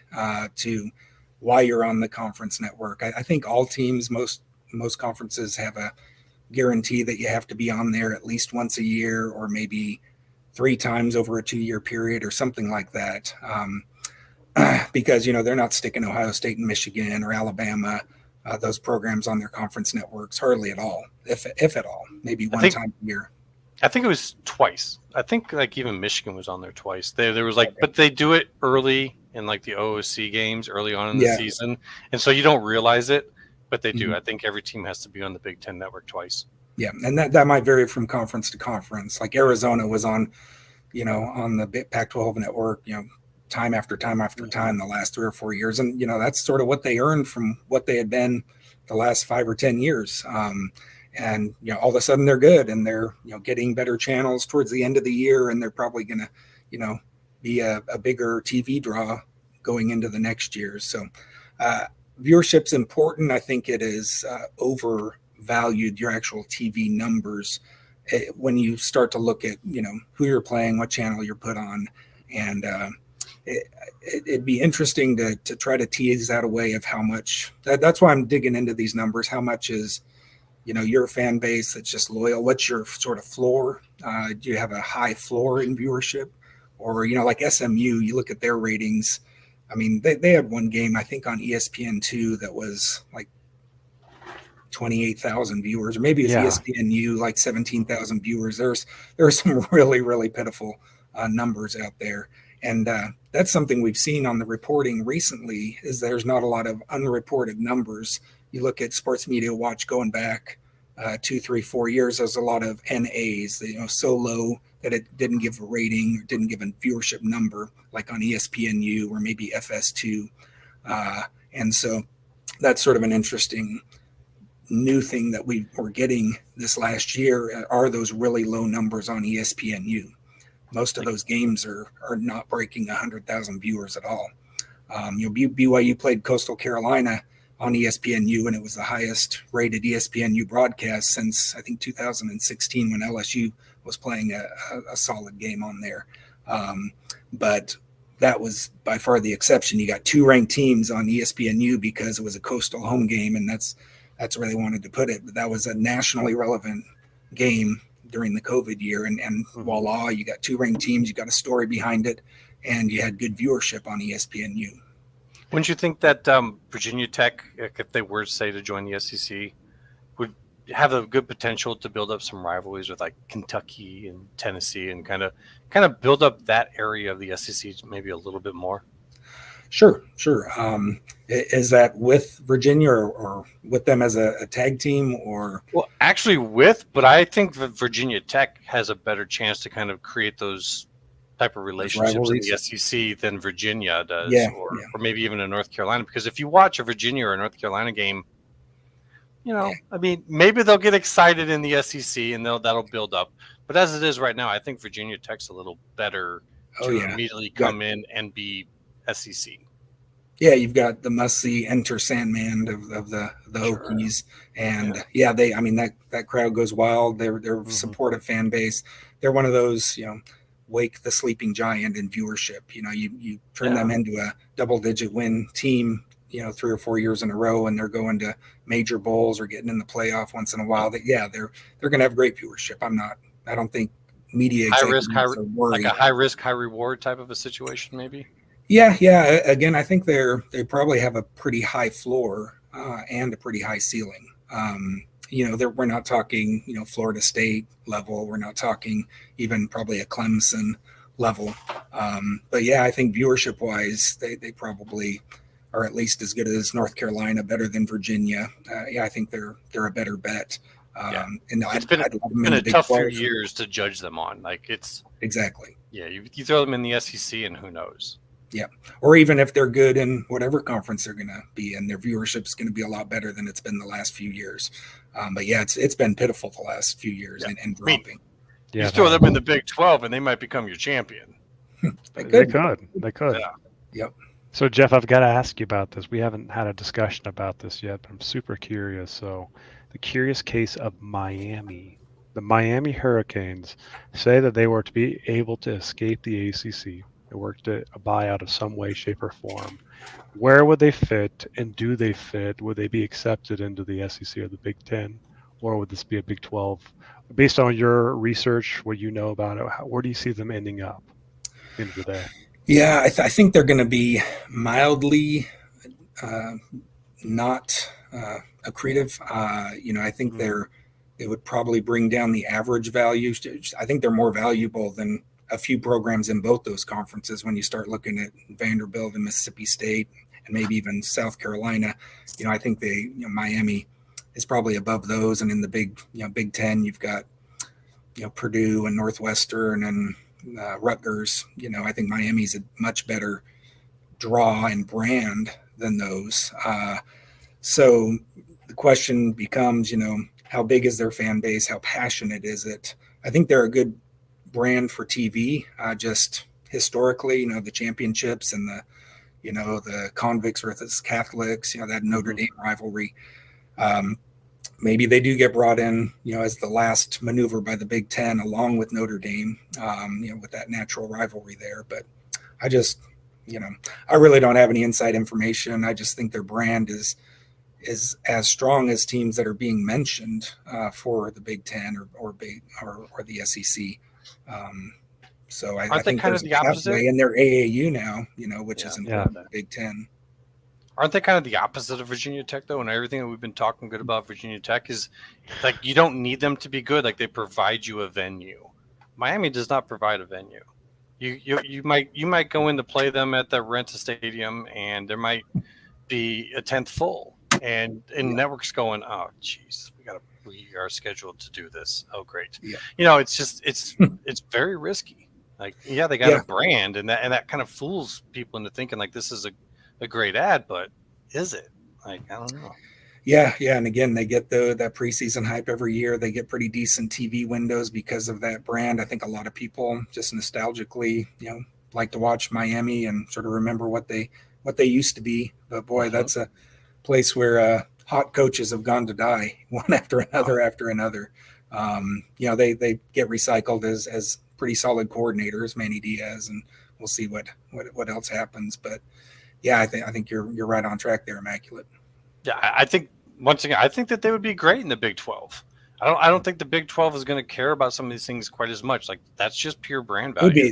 That'd be a home run if the Big 12 could get them. But I say Big 10 is like, and the SEC doesn't need. So I think it's either they build up that private ACC or they're Big 12. Yeah, I think, I've seen you sort of pumping up Georgia Tech to be a partner with Florida State to the Big Ten, sort of a travel partner. And maybe there's something to that. I just think Miami's brand and, I think the Big Ten would view them as ahead of a Georgia Tech kind of program. You've got a big city, with, good big media markets. That's not the hottest college football media market. It's so Hispanic. They're not coming to the games though, so it's like empty numbers. Exactly. Yep. Whereas it's not great for TV, but Georgia Tech will fill its stadium, and that's a 55,000 stadium. It's there. They'll get like 35 to 40 for a game. And if you're going to bring in Michigan, if you're going to bring in Ohio State, if you're going to bring in Florida State as their local rival, USC, they got enough brands. If you bring them in there, I mean, you just want someone you can beat. You just want someone you can beat.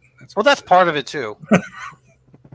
But I mean, it's for the other reasons, the other reasons why I think it actually is a Big Ten style university, whereas I don't think Miami is. It's 5,000 people go there. It's a time, like I dare someone go to Google Earth, go down and look at that campus and tell me if you think it looks like an actual Big Ten campus. I've looked at it and said, no way. I mean, and the place where they're thinking about putting their stadium, it's about 15 minutes northwest and a little corner with a highways wrapping around 50% of it. It's just a bad situation. And, we're all kind of stuck on the brand of it because it's Miami. But then you can say the same thing about USC. I mean, USC has a higher enrollment and a much stronger brand. They're a blue blood, but they're a sort of localized city campus. The Coliseum, it's not directly on campus, is it? I think it's a little bit off, but it's pretty close. But yeah, I agree. Miami has some systemic problems that they have to overcome. I think if you want in California, I mean, USC is your pick. Whereas if you're wanting to get into Florida, I think you could probably get more actual followers in Miami with Florida State than you do with Miami. Yeah. I would say, they'd be if we're looking for a travel partner though for Florida State, I would choose Miami over Georgia Tech.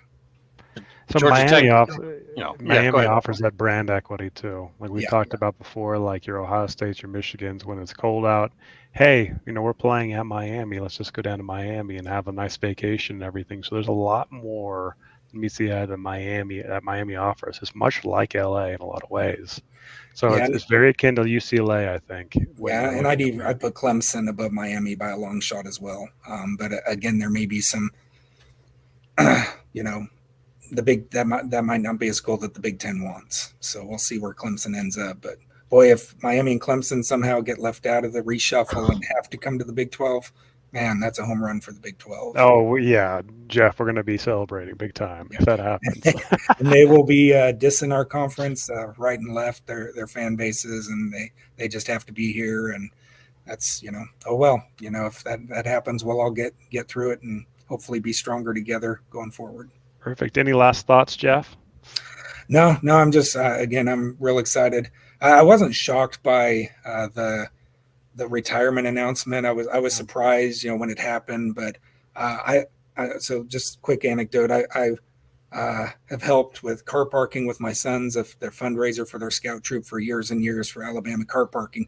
And the team and Saban walk by right where we do our thing. I've been down there, seen it over the last, 7 or 8 years, and he has just been locked in, and a couple of times he's even given me a scowl as he walks by, just because he's sort of in the zone. But this last year, for the first time ever, he actually looked over at me and gave me a smile and waved at me, and I'm like, he's enjoying these moments, and that I was just like, man, there's something that's changed about him. He's I don't know if he's not as locked in, but something's changed, and I think he might have been savoring the moments this last season in retrospect. Yeah. So Saban waved at you, on the scout. Oh yeah. Nice. Did you have BY gear on? Is that why he was scowling at you before? No, I don't wear BYU gear when I'm helping Alabama park. I don't. I had a son wear a hat once while he was doing that, and he was quickly reprimanded. He's like, you either wear no gear or you wear Alabama gear. Yeah. Awesome, Jeff. Yep. Thanks for jumping on with us. Appreciate it. It was great to get your view on it. Yeah, thanks. Appreciate it, guys. You all have a good night. Great show. Always a All right. fan. Have a great evening, Jeff. All right. Take care. The Miami and Georgia Tech debate goes on and on. It's going to go on. Oh, that's never going to end. And if we keep drinking when everybody says Georgia Tech, you guys are bringing it up and forcing it on us. See, you guys, I know you guys are staunch Georgia Tech supporters. And, I see it different. And I got to tell you, the fact that it was a Georgia Tech guy that supposedly was the one that, turned in Florida State on this situation. And if that goes higher up than him, I would have to lower my grade on Georgia Tech for a little bit, because I think Florida State would be like, fuck those guys. So if that's true and that goes higher than him, look, Florida State's going to be able to pick their partner. I understand. That's exactly what I'm saying. They're going to be like no to them, and then we're going to be like, oh, okay, all right, sorry, Georgia Tech, you're not coming. So I want to know more about that right now. My grade on Georgia Tech now is kind of in flux. All right, we got to get back to some questions here, guys. We have fallen behind, and I apologize to the viewers for that. I'm trying my best, and I'm a little bit drunk, so we want to get that night. It's Friday night. It's Friday night. So, and you're the Riddler over there, right? Wait, I might have been wrong. I think Caden's saying it wasn't a Georgia Tech guy; it was a Georgia guy that did that. So scratch all that. Throw that out the window. That was the drinking. We'll blame it on the drinking. Cleveland Rock wants to know, how is all the realignment happening going to affect the 12-team playoffs? Well, I think it's pretty obvious that with consolidation, you're going to get a lot more Big Ten and SEC teams into the college football playoff. Speaking of this, guys, honest question: how many Big 12 teams get into the 12-team playoffs this next year? Think about that. At least two. At least two. You think possibly 3 out of 12 are going to be in the Big 12? Yeah. I don't know. I'd stick with one. Look at the rankings at the end of the year. At how they kind of beat each other up at the end there and didn't allow teams to come up. But that's not including, the new additions. I think if you were to add those in there, I think we're looking at maybe, the Big 12 already would have had at least 2. I think 2 is pretty attainable. Because now with these new the new setups in the SEC and the Big Ten, there's going to be more losses on teams that you normally wouldn't get them with. That's fine, but it's just like Alabama. You know, it's going to be quantified as a quality loss. Sure. But I'm just saying, if the Big 12 didn't quite have a lot of those cross losses that they had this year, I think you could have at least 2 teams with good enough records to make it in that. Because you're going to have one that's an AQ. So you're really only looking at one other team to kind of make it in that top 12. I think that's entirely possible. 3, I'm not betting on that. I'm just saying I think maybe one of those years it might happen, depending upon if, the Big Ten and the SEC. So I'll answer Cleveland Rock's question here with a specific. You guys might think this is Psycho House, but this is how I see it. I know that we slam SMU for buying their way in the ACC, but SMU has the biggest booster pool. It is absolutely bonkers how much money they've got going to NIL. SMU is a school that's going to be a big winner in realignment if the ACC happens to survive and they can thrive in the ACC. I mean, they've got a decent squad coming back next year. I don't think they're going to compete for the ACC title by any means next year, but in a couple of years, there can be a big realignment winner and entry into the 12-team playoff. So schools that made their way into the A4, like the SMUs, that's going to be the big winner. And that's going to be the big change and effect of that 12-team playoff. I think if that ACC thing happens, kind of how I'm pondering, I think SMU could become a power in that. A real, actual football power. If that becomes a private conference, because then you're talking about the likes of Notre Dame, Stanford, Duke, Miami, and some of these others. SMU could easily run with that, I think, and be in the top 3 to 4 of that, and maybe even win out in sometime in the future. Because how many Texas recruits are going to start looking at that as a much more feasible location? Absolutely. Yeah, you can just see it kind of happening. And with all the support, the financial support they're going to bring to the table. NIL, shit, they're going to be buying those guys all kinds of cars. And I mean, this is what SMU does. They're going to make it a lifestyle. You remove Miami and Florida State and Clemson possibly from the ACC, they're going to be like the best squad in the ACC. SMU will. Could happen. Right, I think that's what they're banking on. Yeah. Yeah. We got a super chat from Lonnie Johansson. This is his 20th super chat to the Big 12 Mafia Network. Nice. Here. Is that really? Wow. Well, thank you, Lonnie. I could just sop you up with a biscuit, ain't you? I'm never going to get tired of that one. And we're doing good, Lonnie. It's been kind of a tiring week, though. But that's why we're kind of kicking back and having a drink. Absolutely. Yeah. Absolutely. We're just calming down from the chaos. If you've got it, drink it. If you don't drink. Yeah. And we got another one next week, too. So it's just enjoy your weekend. Sergeant Pickles, Leopold being a Midwest guy doesn't hurt going into the Big Ten. I think this is in relation to Leopold being a target for the Washington job. Yep. I think that's right on. I think he would have success. Pickles, that's who you want to go after. Or Fish. Jed Fish would be a great fit for that job too. Leopold is a star coach. He's a program builder akin to DeBoer. Very similar in a lot of ways in my mind and everything. And I think that he'd have a lot of success. Hoping for all the best for UW. Go Dogs. Crazy. I still think Chip Kelly might be a possibility. I mean, people will say what he hasn't done at UCLA, but it's UCLA. I mean, he has his hands kind of tied behind his back there, and he's gotten kids to go there that are good. They've had a really good defense. I think the sleeper pick to one to watch would be Chip Kelly. Oh boy, I don't know if the fans would allow that, but they might do it just for spite. At this point in time, after this loss and everything the Oregon folks are saying to them, they might do it just for spite. But I think he's a good coach. And I think that right now he's very popular with the things that he's been saying about the future and where things should go. And he's gotten a lot of looks, and he built a defense. He built a very good defense. He did get in some good players on offense, despite the fact that UCLA basically is never going to be good because they will continue to have high standards for who can come there and play football.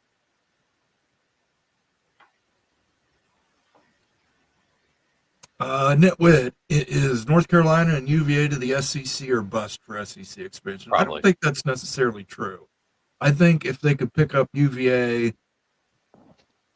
I don't think Clemson is out yet of the SEC race. I think Clemson would still be a strong pickup for them. I know the University of South Carolina probably wouldn't like it, but it's another brand. It doesn't expand the footprint, but it's another brand. Mhm. And then you can get UVA and North Carolina State and Virginia Tech. Do they need more brands though? I mean, they just picked up Texas and Oklahoma. Right, but in an arms race, it never hurts to have an extra nuclear bomb laying around, you know? So, I mean, UNC is a brand. It's Yeah, it is. mostly basketball, but I mean, whenever they're doing good in football, they get looked at like more than they probably should be.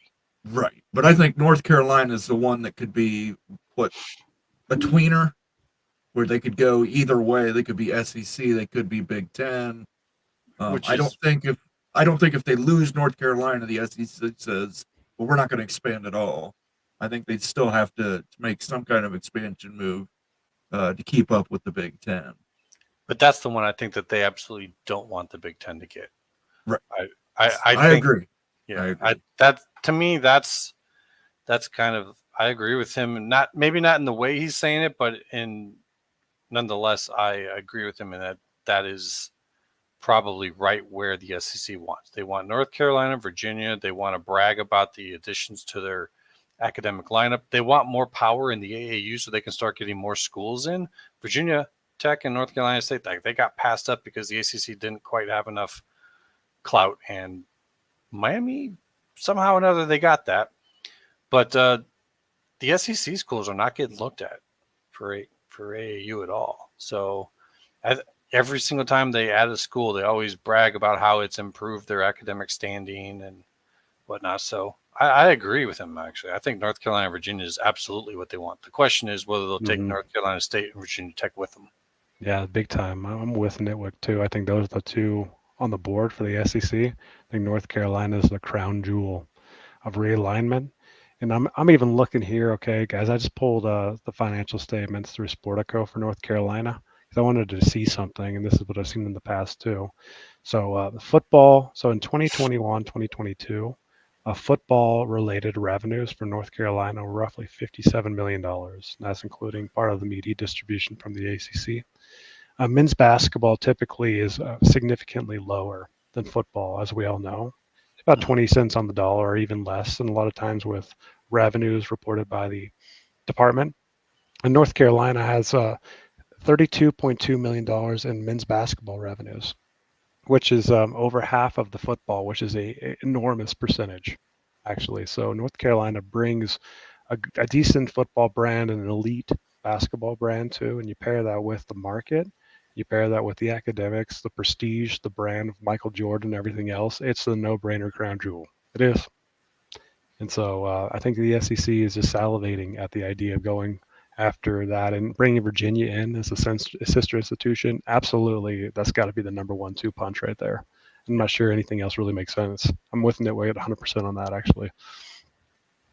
Well, then we have Caden's dad responding. If Virginia Tech is required to get UVA, I think the SEC's top four is UNC, North Carolina State, Clemson, and FSU. Won't get FSU unless FSU feels it's the only logical choice.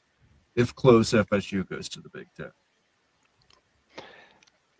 Yeah, I've said this before, but this is a divisive thing. I don't know if FSU is quite as valuable to the SEC, guys. I'm serious about this. I don't know if FSU is even accretive, if they even bring more value than they would earn in the SEC.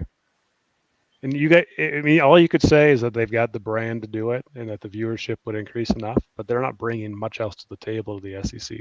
SEC already owns Florida's market. Gainesville, they've got the University of Florida is going to push against that too. I mean, really, what does FSU bring the SEC that they don't have now? I think FSU is more defensive value than it is like value building for the SEC. It's more about blocking the Big Ten, and with what just happened and with everything going on, I don't think there's much desire at FSU for them to actually even join the SEC either. So I don't think that there's much desire from either one of them. I think the SEC would probably just watch the Big Ten go there and be like, good luck, you're in our turf. But you take that, like say they were to go with Florida State and Clemson right now at the Big Ten. Yeah.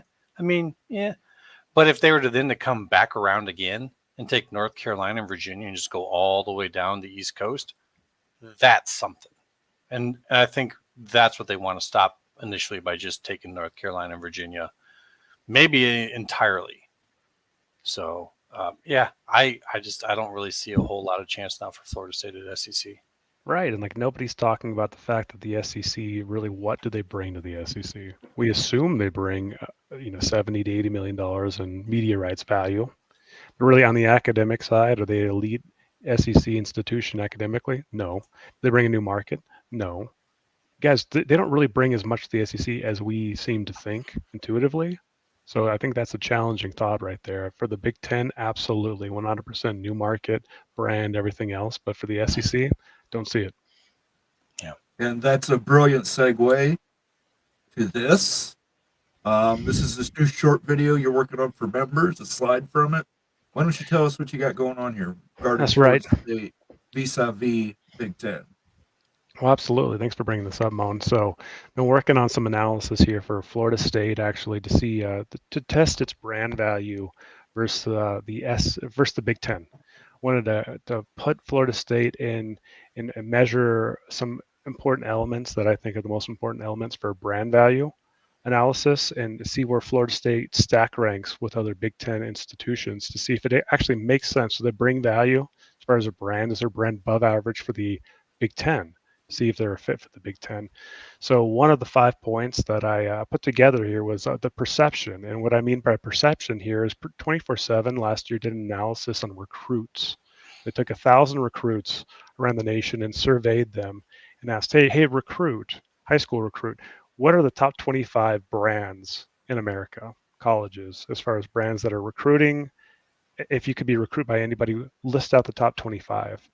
And there were 8 Big Ten teams on that list of top 25, and Florida State happened to be on that top 25 too. So on this specific slide here that you're seeing, Ohio State would, if you're stack ranking the Big Ten teams, the 9 Big Ten teams that were selected, Ohio State would rank first in the Big Ten. Oregon actually would be the second biggest brand according to a high school recruit in the Big Ten. Then it goes to Penn State, Michigan, and Florida State would be fifth in the Big Ten. And we're talking about 18 Big Ten teams. If you add Florida State in, that's 19 total teams in the Big Ten, to show that from a high school recruit's perception, the Florida State's a top 5 brand in the Big Ten.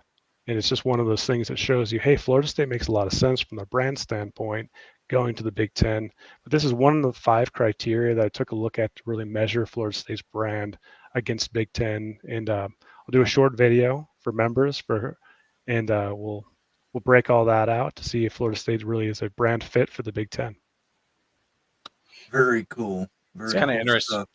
Very interesting looking at that lineup and just trying to get my head wrapped around and be like, that could be Big Ten. For you may not be a big deal if you look at that, but for me looking at that, I'm just like, wow, that's a very different conference when you add in a murderer's row. Florida State, UCLA, USC, Oregon, Washington. Like it's a very different conference. What boggled my mind was that recruits think that Maryland's a top 25 brand. High school recruits think Maryland's a top 25 brand. That shocks me. You know why that is, though? That's because the DC metro area produces so many recruits in football. So that's right next door to them. So and that's where a lot of these polls happen, and there's a lot of it wouldn't be surprising to me as many kids go to and that was another name that was getting tossed around at Alabama that I thought would have been great, was Mike Loxley. I know he hasn't won a title or anything at Maryland, but taking them from the absolute bottom to where he got them, I thought he was a great hire. But we'll see. But that video is going to be out next few days. It'll be for members only. So If you are a member of the channel, you should see that pop up in your feed. By all means, take a look at that. Leave your comments. Wild Youth would certainly love to see your feedback on it. I know I would. So definitely, if you're a member, check that out in the coming days. So, and we're going to be releasing a lot more short form videos for our members only section there. So let's get some more questions up here.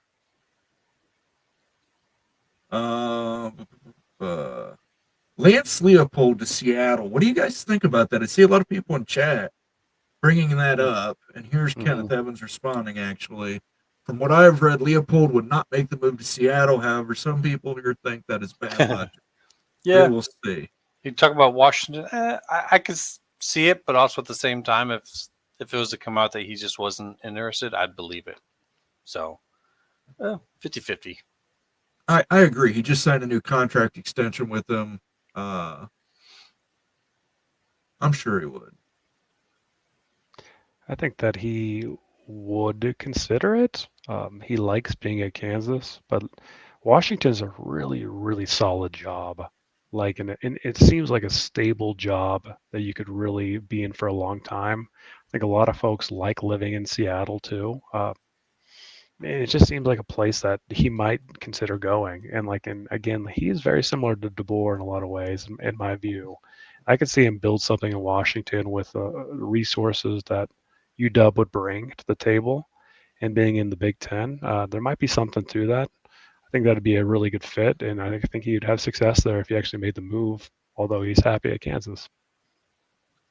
Summit Hawk wants to know if I own a member-only jacket. I do. I just can't fit into it anymore. And I don't care what anybody says. They were sweet jackets. They were totally sweet jackets. You guys own a members-only jacket? Not anymore. No. If anybody's looking for one, I'm sure there's 50 to 60 of them at Goodwill down there. Oh, yeah. So, Kenneth Evans, North Carolina and Virginia are old money South. SEC wants that very much. I agree. Mm-hmm. Plus, there's a lot of new money coming down there too, so you get some of that as well. I don't know if it's been said or not, but Will Rogers re-entered the transfer portal. Wow. Oh, I was unaware of that. Wow. Oh, that stinks for the Huskies. Yeah, but that's like I said with Dan Lanning. He brought so many kids over in the transfer portal. I think that probably weighed on him to not. Apparently, Kalen DeBoer did not have such scruples regarding that. UW needs to hire a coach soon to keep that intact, what they've got there. I mean, they've lost a lot as is with Penix and everybody else, that line that was so experienced, and the receivers. But it can be rebuilt. That's the nice thing. Like, there is a potential with that program, no matter what. I think they need to take a line from what Oregon State did. Oregon State was starting to have a lot of leaks and people going, and then they just hired from internally the person that everyone on the team liked. I think they should do the same with Grubb. And if not, I think Iowa needs to look at him. Caden's dad, is Moen the only one on the panel who thinks the Big Ten will take Clemson? Interesting fact, Clemson is 1 hour away from Charlotte and Atlanta. Florida State's 2.5 hours away from Tampa, Jacksonville, and Orlando, 7 hours from Miami. I'm not, as a brand and location, everything, I think Clemson would be great. I just have a hard time getting my head wrapped around the presidents saying yes to them. If the presidents would say yes to them, I think Clemson is probably above Miami. They're definitely above Georgia Tech. It's just as an institution, would the president say yes? I don't know. That's my problem. But yeah, it's not a no-brainer. Like for Clemson going to the Big Ten, Florida State is a no-brainer. That's just a fit. That's the Fox pick. Yep. Yep. I think Miami actually is a better fit than Clemson to the Big Ten too. The Big Ten would prefer North Carolina and Virginia, over some of these other schools that we've been talking about. But I really do think those are SEC-bound schools. But for the Big Ten, Clemson's probably third in the pecking order, I think, behind Florida State and Miami. Is that Miami market? Like, Miami's got the brand. I just think that they're going to their AAU status. There's a lot of things they deliver to the Big Ten that Clemson can't. And I know Clemson's an hour away from Atlanta, but Miami is in Miami. You guys, we're talking about Miami, an international city here. That's very desirable for someone like the Big Ten. You could own Miami and LA, guys. It's one of the biggest, well-known cities in the world. That's a big deal, and the Big Ten cares about that a lot. So I think that Miami's actually second behind Florida State in the realistic pecking order, and Clemson's third, and that's problematic because then you're looking to be at beyond 20 teams.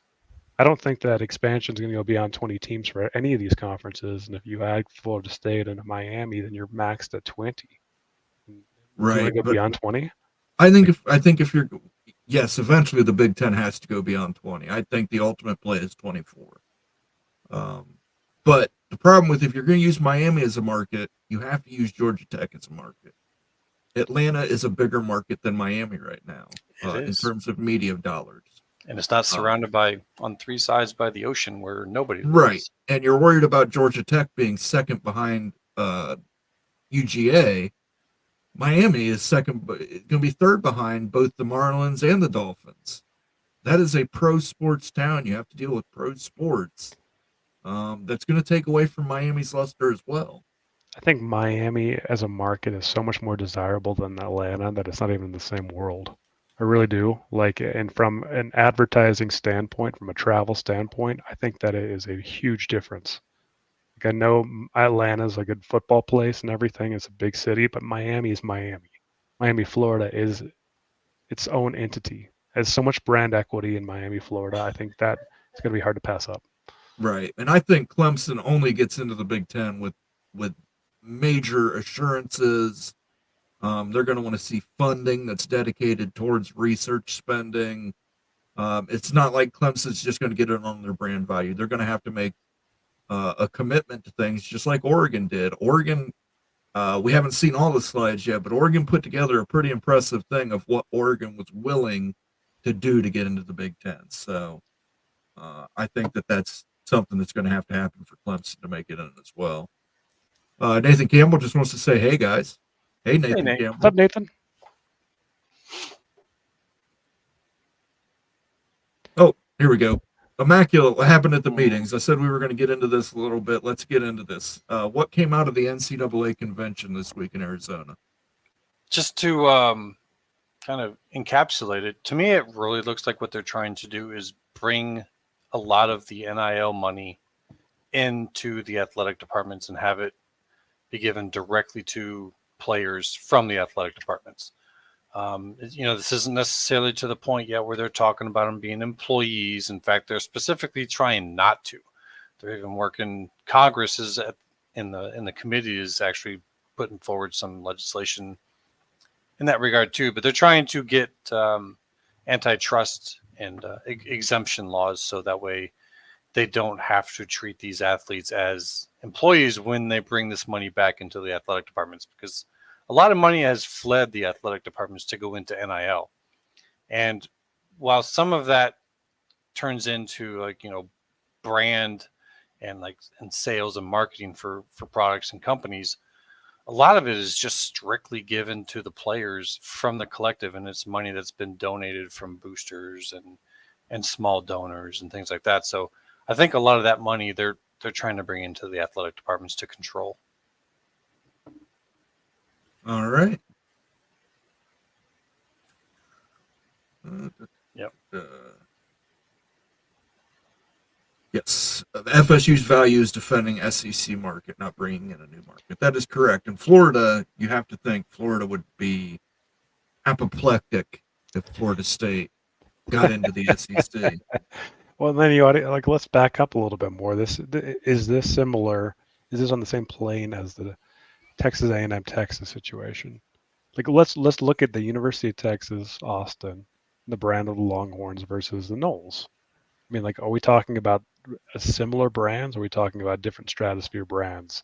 Because the SEC was willing to give in on that. I think the SEC is not as worried about this as most of us say, although I think maybe they should be. I think that they think it's theirs no matter what. But yeah, I think that they're going to go a little bit more offensive. They're going to go for the states of North Carolina and Virginia. All right. OPD Don, the Cajun Bajillionaire. Do you like my Mardi Gras suit? I had to get the suspenders off so my beer gut could hang, but let the bon ton roll. Depending how defensive SEC gets, it could be UNC, Duke, North Carolina State, Virginia, Virginia Tech, Clemson. So up to 6 schools if FSU does not get Florida State, Miami. Just his opinion. I just can't see the SEC taking Duke. All those other schools are viable. I just don't see them taking Duke. I can't, and I can't see Duke joining the SEC. No, it just doesn't seem like a great fit. They're not going to go spend like that and do all of that. It's just. Summit Hawk thought Michigan seemed low on your chart. I think Michigan seemed high on it. You know what, recruits, they see Michigan as a top 15 brand, but they don't see Michigan as a top 5 brand. You know who recruits do see as a top 10 brand, guys? Miami Hurricanes. But that has to be based off of that 30 by 30. Because there's no way any recruit alive remembers when Miami was relevant. Mm-hmm. I'll tell you what, Miami is cool, guys. I mean, Miami's always been cool. They've got swagger. You know, they still have that electricity. At least the football team does, and like the brand does. And I know that no one shows up to their games. It's so similar to LA. You know, no one goes to USC games either. You can't sell out their stadium. UCLA can't even sell out half their stadium. So it's just these big cities. They sell out when they win. That's a problem. If you're going to be in those markets, you have to win. Yeah. And so far, Miami has never won an ACC title. And if there wasn't a Florida State in the mix, then I'm on board. But like with USC in California, that's the preeminent brand if you're trying to get into California. Mm-hmm. Whereas with Miami, you've got a Florida State. If you're getting Florida State, I don't quite understand the double up unless the second one. And I didn't understand UCLA really, but I just kind of think that USC was demanding it. Otherwise, they weren't going to kick it off. They weren't going to be the one to make that first move, because I don't really think UCLA makes that much sense either, personally. Yeah. And one last thought to Summit's last comment. So looking at the talent composite, Michigan was like number 13 in the nation this year when they won the national championship. So it kind of fits, with like the brand perception of a high school kid looking at Michigan and everything. They weren't a top 5 class. They didn't have a top 5 roster based on talent composite. You don't have to have it to win a championship. That's clear. But it's not like they're absolutely slaughtering recruiting. They had like 2 5-stars on the roster, whereas Bama had like half the rosters. Like they had like 15, 25-star kids. Michigan's been good now for like 3 years. But if you're talking about kids in their formative years coming up, Michigan was mediocre. Yeah. Like it wasn't a good brand. It just wasn't. So for kids that are doing this, I totally understand why they would see it. Whereas Ohio State was dominant. Oregon, you see it everywhere. Florida State, that's kind of funny because they actually weren't that good either, but it's Florida State. I mean, it's just a very visible brand, and especially right down there where a lot of the kids are coming from. So I thought it made a lot of sense. Mr. Monkey says, try matching those schools against valuable recruiting territories. That list is skewed by recruiting hotbed bias. That's, I think, who they were polling, though. They were polling recruits. Right. You're polling recruits, but I think he's saying that because Ohio is such a recruiting hotbed that it would skew it towards Ohio State. Oh, instead of Michigan. California. Right. But that wouldn't make any sense because California's number 3. You would expect to see USC much higher on that list. Yeah, I mean, they took a survey of, they didn't say exactly how they sliced and diced by state or anything like that. 1,000 recruits, a survey of 1,000 recruits. It's not 5 recruits in Florida or in Texas. So I think that it's a pretty good sample size to get an idea of brands nationwide. I think the reality is that Oregon is basically a California brand. Yes, absolutely. And that's who was pushing USC and UCLA down, was Oregon, because a lot of those California kids, they'd look at Oregon as, Nike U. I mean, it may be up in Oregon, but they're looking at that as a spot. And why do you think USC didn't want to bring Oregon along to the big? 100%. Yeah. Oregon's a problem for them. Not a problem for me as long as they bring the money. If SEC gets UNC and at Florida State, does Big even come in the Southeast? SEC could care less if Big gets Miami and Georgia Tech. Yeah, they're going to get into Florida anyway. You have to. It's too much of a recruiting hotbed. It's too much of a media market. Too many snowbirds and alums matriculate there. You have to get into the state of Florida. So, worst case scenario, you get Miami. I think the Big Ten doesn't blink an eye. I think they're happy to get any school in Florida that's one of the top 2 brands. Yep, exactly. I think it's all about FSU right now. FSU is going to crack the whole thing, kind of like how Colorado did. Everyone who talks about how they don't want to go here, they don't want to go there, a lot of that's going to change once this FSU thing cracks. And then it's kind of going to be a whole new ballgame because you're going to have a whole bunch of other schools that are now interested, whereas before they weren't. They didn't want to talk about it. They didn't want to talk to you about it. Once this FSU thing really gets legs and it is clear they are out, there's going to be some change in perspectives on some schools about what they want to do. And I think Clemson and Miami are trying to get ahead of that right now. And to me, that kind of smells a little bit like weakness because if you're not ready to get out, but you're out there doing a lot of talking, it kind of tells me that you're not quite sure of things. I think every school in the ACC is doing all their due diligence individually now, just behind the scenes in the shadows, Awesome. Talking with everybody to see all the landing spots. That's including the Big 12. I mean, maybe not FSU, but if you're in North Carolina State, you bet your bottom dollar they're talking to everybody and forming those relationships. Because when these things get hot, things happen fast. You need to have those relationships established to make the moves you need to make. And so I bet they're all trying to do everything they can to position in the background in the shadows. Jim F., looking at that hat, I suddenly want some Mardi Gras cake for some reason. I want some of those beignets. You guys ever had those? No. Oh, my God. It's just pastry with some powdered sugar. Oh, but it's, If you go down to New Orleans, you got to get some Bananas Foster pancakes. Yeah, but you can get those in Louisville, too. Not like there. The best part about the South is every cola is called Coke. If you go to like Georgia, it's all Coke. So if you're like, I want a Mountain Dew, okay, Mountain Dew Coke. No, you're lying. No, they ask you what kind of Coke do you want. What kind of Coke you want? Yeah.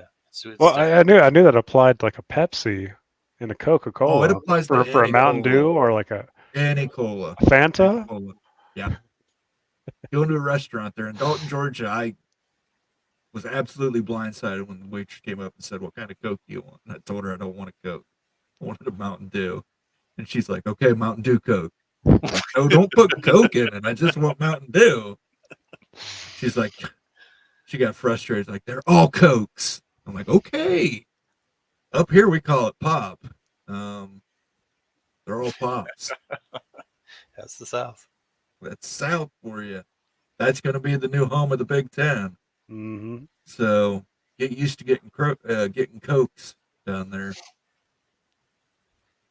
OPD Don, if Grubb does go to Iowa, he better give him free range or nothing changes. Well, I think that Immaculate would love that. I don't think that's happening.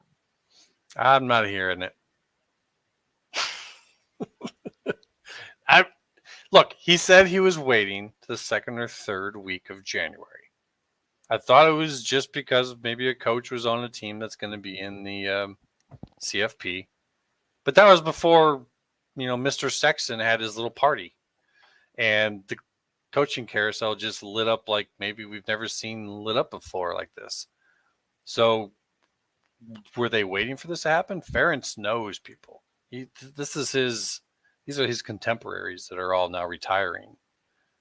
So to think that he didn't know something was coming, I don't know. We'll see what he does. I hope he has a good plan and it's not just bringing some boring guy. We got a super chat from our friend Summit Hawk. To all three, what are your true odds on the Big Ten stealing A&M when they go to 24? Go ahead, Mon. Well, let me play the soundbite first. I played the biscuit one. Let's play a new one. I tell you what, You are lucky I've been drinking. Being sober loosens my tongue. Being sober loosens my tongue, and I'm saying A&M's 100%. Wait, I see what? it in 24. Yes, 100%. The Big Ten has to get into Texas. They have to. The best available school to get into Texas is Texas A&M. Let them stay with Texas in the SEC for a few years. By the time the next media deal comes up, I'm telling you, A&M will want out of there. And the Big Ten would love to have them. Big research university, get you into Texas. The 12th man, all that stuff. I think Texas A&M is a slam dunk for the Big Ten. It's so damn weird there. But, you know, if Florida State joins the Big Ten, that whole perception might change a little bit. Because while Texas is different than Florida, the idea of a Florida school being in the Big Ten is going to change perceptions a lot. Now, maybe folks at Texas A&M will be a little less worried about the reaction inside of Texas to them joining the Big Ten if they see that Florida State does it and there isn't like some big, huge revolt against Florida State, so to speak. If that goes over well, if Florida State to the Big Ten goes over well, then maybe I could. But for now, I still have a hard time wrapping my head around that one too, because as much as Texas A&M may hate Texas, you still got to worry about what the people of the state are going to think of you if you go join the Big Ten. I don't know. I have a hard one. That's a hard one to pick right there. I certainly see the value, even though Texas A&M is just a little too weird for me. But well, it's not like they wouldn't have brethren there. They have, you would have Kansas at that point. You would have Nebraska at that point. I mean, you would have some established connections with some of the teams there. I don't know why you think Kansas will qualify for the Big Ten. I'm telling you, if you've they've already been vetted. They've already been vetted, but I'm going to tell you this. Look at the Kansas City market and how much media bleed it has. I was absolutely shocked when I started looking into it. Just how much media bleed the Kansas City market has with the total available viewers. It bleeds into Missouri. It bleeds into Oklahoma. It's pretty impressive. I think if the Big Ten goes to 24, at that point they're going to be looking at brands that includes basketball brands. I think Kansas would be the best available basketball brand to them. To me, it's a fit. I know not everybody understands that, but I'm of the belief that you go to 24. If we're going to 24, I think it's only after we're able to get a bit more divisions. Yes. And so at that point in time, you're looking to fill those divisions just as much as you are. You're not just looking nationally, like what's the best brand nationally. You're now having to figure out who's going to be in your divisions.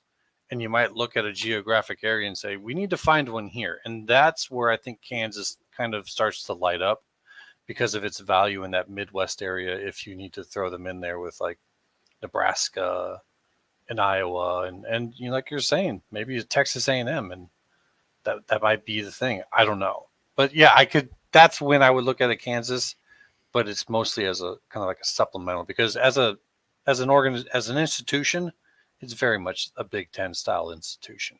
It would fit. And now that they're building, facilities, they're building a new stadium. They're doing all the things, in my opinion, to attract the eyes of the Big Ten over what they were probably told when they were vetted what they need to work on. I think this is a really interesting question by Summit. So the true odds of the Big stealing A&M, I would say the true odds are 10% or less of that actually happening. I think the SEC has provided a great place for the Aggies. I get that the Longhorns are entering. They hate to be in a conference with the Longhorns because they're the little brother. That's always going to be the case. But I don't think they're going to get chased off again and jump conference. I really have a hard time seeing that happen. There's really not a lot of drive to do it. Like it's not a financial incentive to do it. They're succeeding. They've got a great brand right now. They have great recruiting. I don't know why you'd make the move outside of just running away from Texas. And this isn't the old Big 12 that you jump from. This is the SEC going to the Big 10. I just have a hard time seeing it happen. If it were to happen, and given that 10% shot that I'm kind of saying, it might make sense to bring your old buddy Missouri along too, with that, and trying to. I don't Missouri's think a fit Missouri, game. but you got to I keep think- in mind when I'm saying this, I'm not saying it's going to happen tomorrow. I'm saying in 2030, when the Big Ten has established itself as a national brand. At that point, what school wouldn't want to join into the Big? You're saying, well, the SEC stays regional. Let's say the Big Ten wins wins 3 out of the 4 next national championships. A Big Ten team does. They expand into Florida with Florida State. They pick up some schools along the way, like Notre Dame. Why wouldn't a school want to be a part of that conference? I think that there is a breakaway between the biggest brands in the SEC and the Big Ten, with A&M being included in that before A&M jumps to the Big Ten from the SEC. I can see in the next 10, 15 years, rather than getting to 24 teams, just say, hey, I'm Ohio State. I'm sick of paying Indiana the same amount as me because it's bull crap. It doesn't make any sense, which it doesn't. Northwestern's making the same as Vanderbilt's, Kentucky. No, I think that eventually is going to be the big brand breakaway. That is realistic, guys. And I think that A&M goes along with that. But I don't see them jumping from SEC to Big Ten in the current states, even if it goes to 24. Right. And I understand you're not a Big Ten guy, but I don't ever, from my point of view, I don't ever see the big brand split happening. I see the Big Ten wanting to make itself the NFL of college football. Gotcha. I mean, Immaculate, I'm sure do you feel the same way, that you think that they would relegate schools like Indiana and Northwestern, et cetera? They would have to do it in a way that they still maintain all of their other connections, like the academic, the BTAA. They'd have to find a way to just split off football away. And the Big Ten does not really look at it the same as everyone else. And they're trying to be more national and be more competitive, but they don't look at it the same as like the SEC or even really the Big 12. It's more about using like the games for those connections and having your academia rub elbows and it's more of an interconnection to the school. So I do have a hard time believing it. That doesn't mean maybe I'm not wrong and that they are making plans to do it. It's just I will be shocked when it happens. So and I just think the Big Ten is a little bit different in that regard. They're somewhere in between those other conferences and like the Ivy.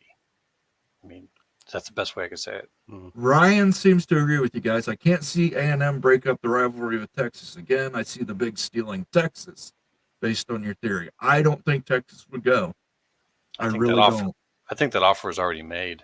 Yeah, I think Texas had a chance at one point to get into the Big Ten, and they didn't want it because Texas did not want to engage in equal revenue shares and all the equality that goes with the Big Ten. Again, I'm not saying this is happening tomorrow, but I'm just saying I'll do a video on it for our members.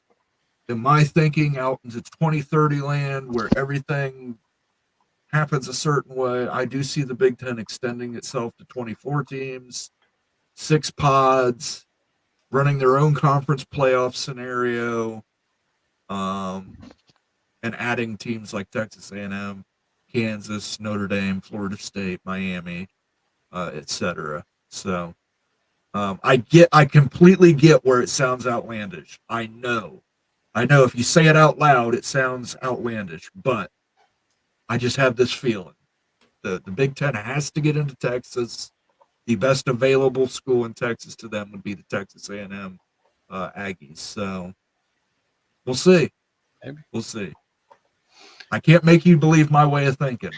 It's FSU first. Everything is based around Right. FSU right now. So that's for me. I'm solely focused on what happens with FSU right now, and then I'll start to actually make like predictions based off of how that goes and what the number is for them to get out and how long it takes, and just some other things that'll have to come about that. But I could see maybe in the future if the FSU thing to Big Ten works and looks great and no one in the South holds it against them, then maybe what you're saying could bear weight. We'll see. Yeah, trust me, I know 99.9% of people think I'm crazy. And that's true to an extent. but I've got medication for it. So, and I believe that Texas A&M. I just believe that they're the best available Texas school that would be best available. Yeah, That's true. They would. That right there is true. 100. So, Well, guys, yeah, let's I gotta wrap get it up going here. Yeah, I was gonna wrap it up here. I want to thank everybody for joining in tonight on this special thrown together edition of Moen After Dark. Really appreciate it. Unfortunately, Nate couldn't do that big. He had a stacked show tonight, but he couldn't do that. He was feeling under the weather. So, badly. Fortunately, hopefully, we helped you fill in some of the doldrums of a Friday evening. You've had a drink with myself and Immaculate. I don't know what are you drinking, Philip? Yeah, I'm drinking some wine over here. Always drinking wine. Okay. All right, guys. I got some Cheers vodka. to you guys. So cheers to everybody in the chat. We love you guys. Best community on YouTube, hands Absolutely. down. Great questions tonight. Wish I could have got to more of them, guys. There were just so many questions. I think by the time it's over, we hit over 1,000 questions in chat, 1,000 comments. So Represent. you guys are awesome. Thank you to everybody who gave super chats. Anybody who became a member. We appreciate that stuff. It helps us keep the lights on here. So with that, I will go ahead and we will hit the music. And we will see you guys on Sunday for Immaculate and I hosting a normal Moen After Dark, where we'll try to get to some of these questions a little bit closer to. Before we go. Snuck it in there. Snuck it in there on us. Let me jump back to my comments. And his 20th. Super sticker number 20. Thank you. I will Thank you, use Summit. I could just sop you up with a biscuit and eat you. Give him the Jayhawks. Yes. There we go. And the Jayhawk squawk to follow it man, on. I love that so much. Thank you guys so much. I appreciate it. We love you guys. Have a great weekend. We'll see you on Sunday evening. Peace out. See you guys.